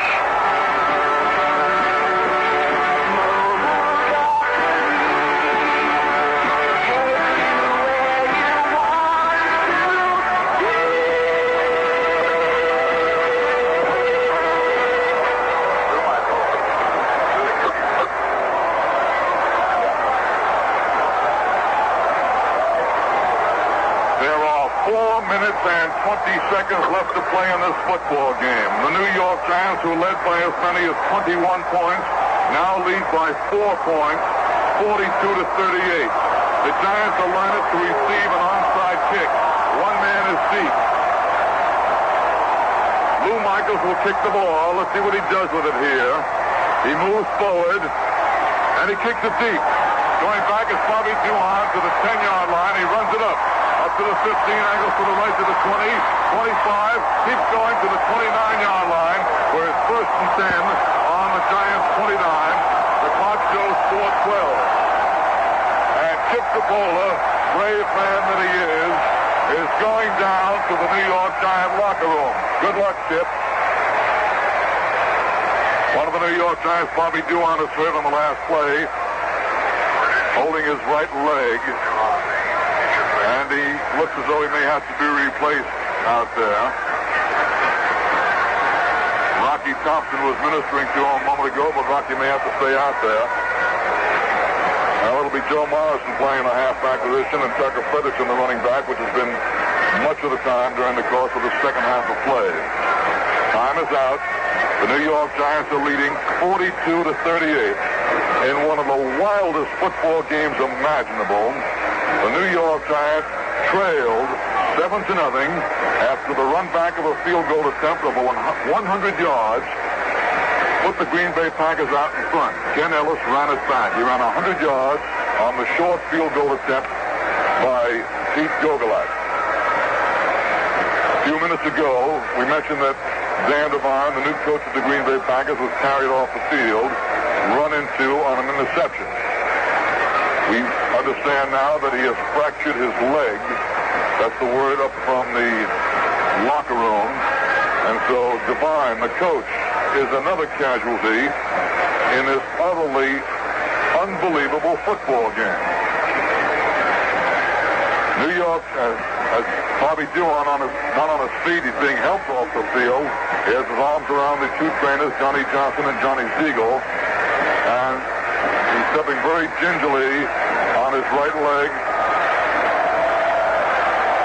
and being helped off the field. Well, play about to be resumed now. Fantastic ball game. Giants ball. 1st and 10 on the 29 of the New York Giants. The Giants are leading by 4 points with 4 minutes and 12 seconds to go. Now the clock is put back in motion. Giants led by as many as 21. Grant talking and looking right and left. And he's calling for quiet to the crowd. And the crowd responds, as you can judge.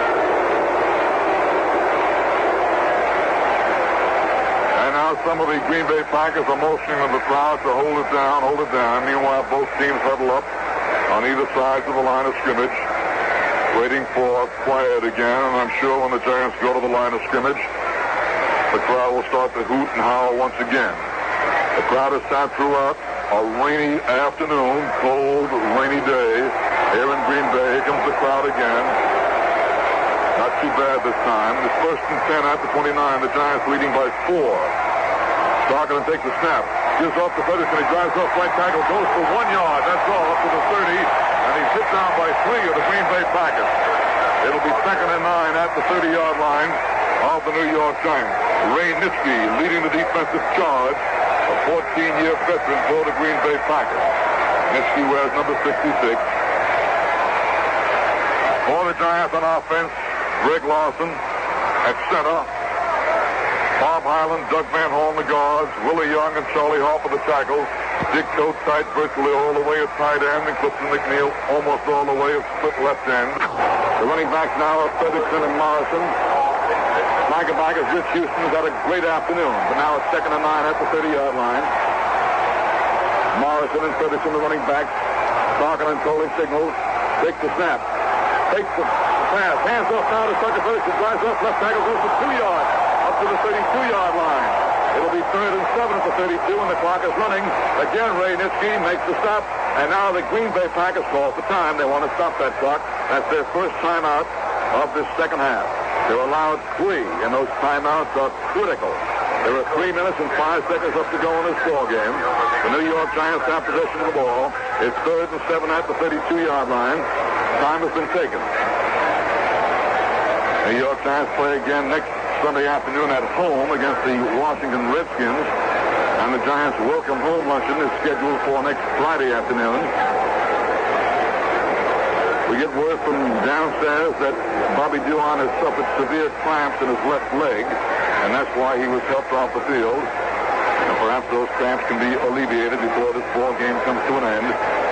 3 minutes and 5 seconds left to go in the ball game, and the New York Giants lead by 4 points, 42-38. Any number of times during the course of this game. In the first half, when the Giants led 28-7, it looked as though the Packers were out of it. But they went off the field, scoring a touchdown in the final 15 seconds of the first half to trail 28-14. Then the Giants went ahead by 21 points again in the second half, and by 18 points in the second half, and by 18 points the second time. And the Packers have kept coming back. But nevertheless, the New York Giants lead by 4, 42-38. 3 minutes and 5 seconds to go. Big play right here, a tough play. 3rd and 7 on the 32 of the New York Giants. Brian Tarkenton might have to go to the air to keep possession of that ball. He takes it and goes back to pass, rolling out to his right. Being rushed hard, looks downfield, starts to run, scrambles, and he falls for a big loss at the 20-yard line. A 12-yard loss. Dave Robinson, left linebacker, came passing in the throw for the loss. Back to the 21-yard line, and it's 4th and huge yardage. The clock is running. 2 minutes and 58 seconds to go here in the ball game. Tom Blanchard must kick this ball, and of course the Packers will be putting on a big rush. He's back on his own 8-yard line. Blanchard ready to kick from his own 8. High step from center, he throws the ball. It's moving around. Recovered by Blanchard through safety. A safety in the end zone. The Giants still have a chance, though. Tom Blanchard made a great play. He recovered the ball in the end zone for safety. The score was 42-40. A very high snap from center, and instead of trying to run with it, he recovered it. So the Giants can kick. They have a free kick. It's 42-40.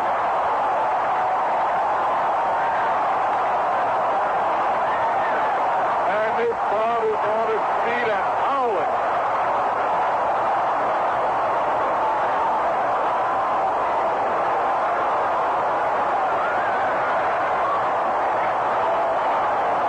How does that phrase go? You wouldn't believe. Of course, the Green Bay Packers are now within field goal range. That is, if they get within field goal range, a field goal can win it. It's 42-40. The New York Giants leading by 2 minutes and 38 seconds. And now the New York Giants put the ball in play with either a kickoff or a punt. And Blanchard is going to punt the ball. Blanchard is going to punt it. Willie Wood is back there, along with Ken Ellis. Ellis is the fellow who ran it back 100 yards earlier in the game. Here's the punt by Blanchard, a good kick. Coming down at the 33-yard line. and taken by Ellis. Ellis runs it up to the 40, tipped up there at the 41-yard line. 41-yard line of the Green Bay Packers by Pete Athens. Athens tipped them up, all to be placed down at about the 42. So it's first and 10 for the Green Bay Packers on their 42-yard line. The score is 42-40. The New York Giants leading by 2 points. The Green Bay Packers have 2 minutes and 29 seconds left to go in this ball game. Is there a penalty marker down there? See what the call is here. It may be that the kicker was offside when he kicked the ball. I'm not sure. It may be that Blanchard, when he kicked the ball, was offside when he booted it. And they're bringing it back again, and Blanchard will kick off again. That's what it is. Well, let's see what he can do with the kick this time. He got off a 50-yard kick, approximately. And now he'll kick off from 5 yards further back from the 15-yard line. Offside is called against the New York Giants. Talk about weird, wild things happening in football games. Everything has happened today, including a coach getting a fractured leg on the sideline. 42-40. The New York Giants lead by 2 points. In case you've just tuned in, where have you been? 2 minutes and 29 seconds to go in the ball game. Blanchard standing on his own 10. He'll move forward to the 15. Now he does move forward and boosts that ball. A good kick. High and deep, coming well back to the 24-yard line. Taken by Ellis. Up he comes to the 40 in the middle, to the 45 and down at the 46-yard line. And again it was Pete Athens who came in with a neckside tackle at the 46-yard line. A first down or 2 here, and the Packers will be within field goal range. Well, it's first and 10 at the 46-yard line. They last started the physical play at the 42, but there was the offside. 2 minutes and 10 seconds to go here in the ball game. The Packers go to the line of scrimmage. Rookie Scott Hunter at quarterback. Takes the snap, goes back to pass on first down. Plenty of time. Throws a screen to the right side. It's caught by Brockington. Past the midfield line down to the Giants 45. 9 yards on the play, and Jerry Shea made the tackle. And the Green Bay Packers call for time with 1:58, and we're at the 2-minute mark of the game as well. There's time out on the field with a score. Believe it or not, the Giants 42, the Packers 40. More Giants football right after this message.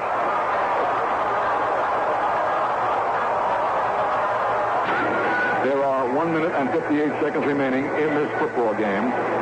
The Green Bay Packers are trailing the New York Giants by 2 points, 42-40. When play resumes, it'll be 2nd and 1 for the Green Bay Packers on the New York Giants 45-yard line. 1:58 to go in the game. Obviously, the Packers will be trying for the touchdown all the way. And if they come up short of that, they'll be going for a field goal. They're not quite within field goal range yet. It's 2nd and 1 on the 45 of the New York Giants. Now the Green Bay Packers huddle up. The New York Giants defense has broken its huddle, waiting for them at the line of scrimmage.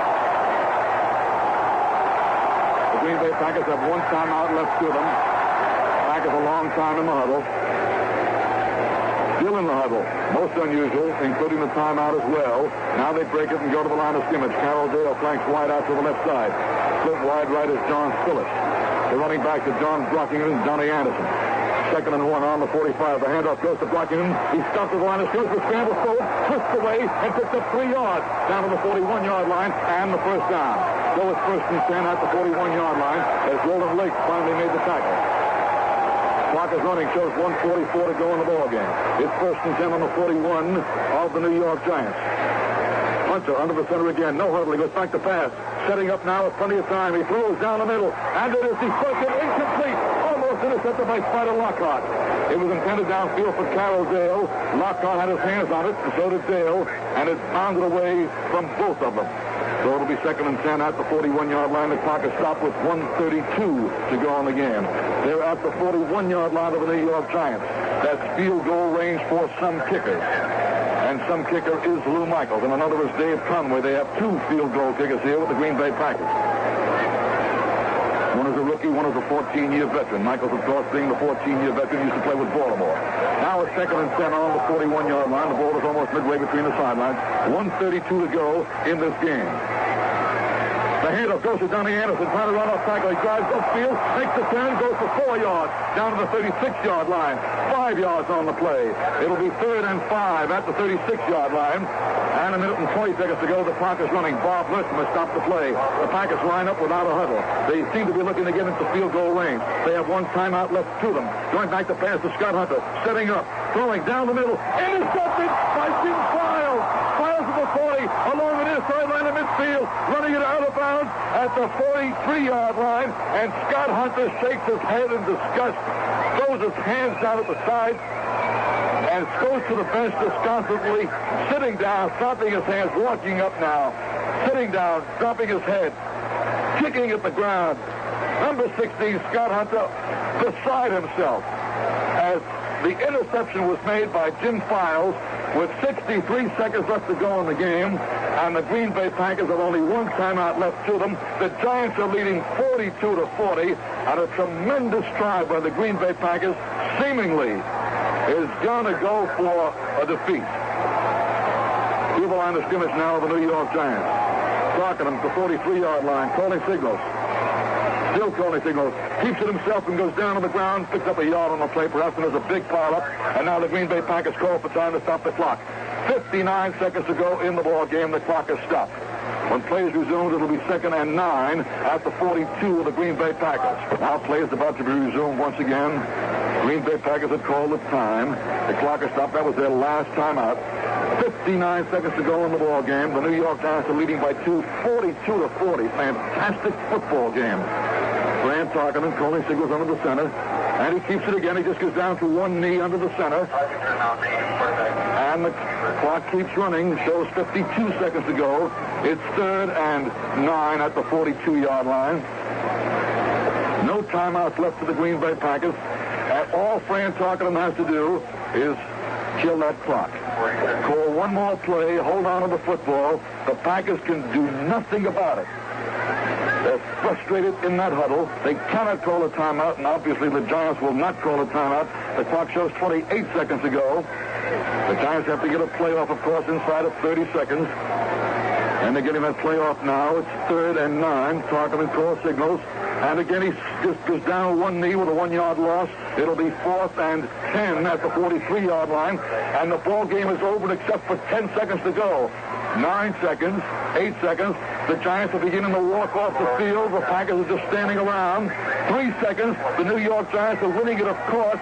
42-40. The gun sounds, and the Giants have won one of the most sensational, and for the Green Bay Packers, perhaps the most frustrating game in their history. They came from 21 points down, from 18 points down on 2 occasions. They came within 2 points of tying it, and that intercepted pass certainly cost them that opportunity. They were down as far as the 36-yard line, within field goal range, long field goal range albeit, and the interception won the ball game for the New York Giants after so many things happened during the course of this game, almost impossible to recount. Wow. Okay.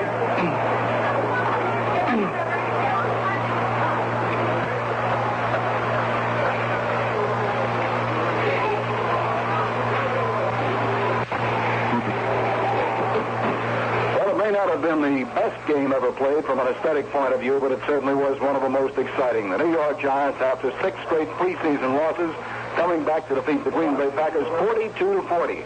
The Giants scoring 28 points in the second period, 14 in the third period, and then having to hold off a Packer drive in the fourth period when Green Bay scored 16 points.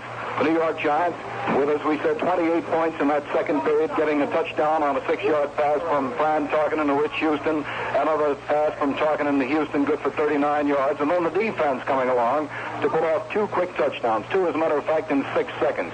Ralph Heck falling on a Dave Hampton fumble in the end zone. Hampton attempting a run from behind the end zone. Line of scrimmage, the Giants had put the ball on Green Bay's 1. And then 6 seconds later, Joe Green falling on a Dave Hampton fumble in the end zone when there was some confusion on the kickoff. Golgolak kick between the 2 backs. The ball went into the end zone. Hampton fell on it, and Bobby Duhon it was who came along and hit Hampton as he fell on the ball, shook the ball loose, and Joe Green fell on it. So the Giants scored 4 touchdowns in about 13 and a half minutes, and then let Green Bay score one just before the first half ended on a 19-yard pass from Zeke Bretkowski to Dave Hampton. So the Giants were leading by a 28-14 score as they went off the field at the half. Green Bay came back right after the half. 3 minutes and 9 seconds gone. They got a 28-yard field goal from Lou Michaels to cut the Giant lead to 28-17. Then the Giants scored another touchdown. This one on an 81-yard pass from Fran Tarkenton to Rich Houston. And what a day he had, Rich Houston. He caught about 6 passes for some 150 yards and 3 touchdowns. The kick was good. At that point, the Giants led 35-17. Right back came Green Bay in 2 plays, including a long return of the kickoff. Rich McGeorge caught a 21-yarder from Scott Hunter at the 5:19 mark of the third period. The kick was good, and Green Bay now had cut the Giant lead 35-24. Buster Frederickson scored a touchdown for the Giants on a 20-yard pass from Fran Tarkenton. That kick was good. 42-28, the Giants led going into the third period. The Packers scored 16 points in the third period, and then looked like they might be on their way to another score after a safety when somebody pulled off an interception. Jim Files, and he's right here with us. Jim, I was in the locker room. Tell us what happened on that play. I really don't know yet. I don't even know if I was in the right place or not. All I know, I saw the ball coming and I caught it. I was afraid I was going to throw it, so I ran out of bounds with it. How far did you run with the ball? I don't know. It seemed like a long way. Jim, at that point, Green Bay was driving for what could have been a go-ahead score on a field goal. They had gotten the safety that put them just 2 points behind, and they were in pretty good position. All they needed a couple more yards, they'd have been in field goal position, wouldn't they? Yeah, they did. You got to give them a lot of credit. They come from a long way back, and they never gave up, and they kept throwing that ball at Scott Hunter's got a lot on the ball. He really looked well there. He just made that bad pass there at the last, but they came from a long way back. Joe, what happened to the Giant defense? It looked so good in the first half, and then it seemed to come apart at the seams in the second half. Were they doing something different? Was the field a factor? It must have been a mess out there today. Well, we changed our defenses around a little bit at halftime, and I think we had a lot of confusion out there the second half, and we had a lot of guys that weren't sure where they were going, and we were hesitating a little bit. And in the first half, it was different because everybody knew what we were supposed to do, and we were taking it to them instead of them taking it to us. What about the field conditions? How were they? It was pretty good. The rain came down the whole game. It got a little sloppy at the last, but the first half was a real good field because it was so grassy and all. And the second half there at the end, it was going to get a little slick and a little hard to stand up out there. This is really a big win after those 6 straight exhibition losses, isn't it? It's great. We're 1-0 on the way. That wraps up our locker room report for today. Be sure to be with us next Sunday, September 26th, when the New York Giants meet Washington at Yankee Stadium.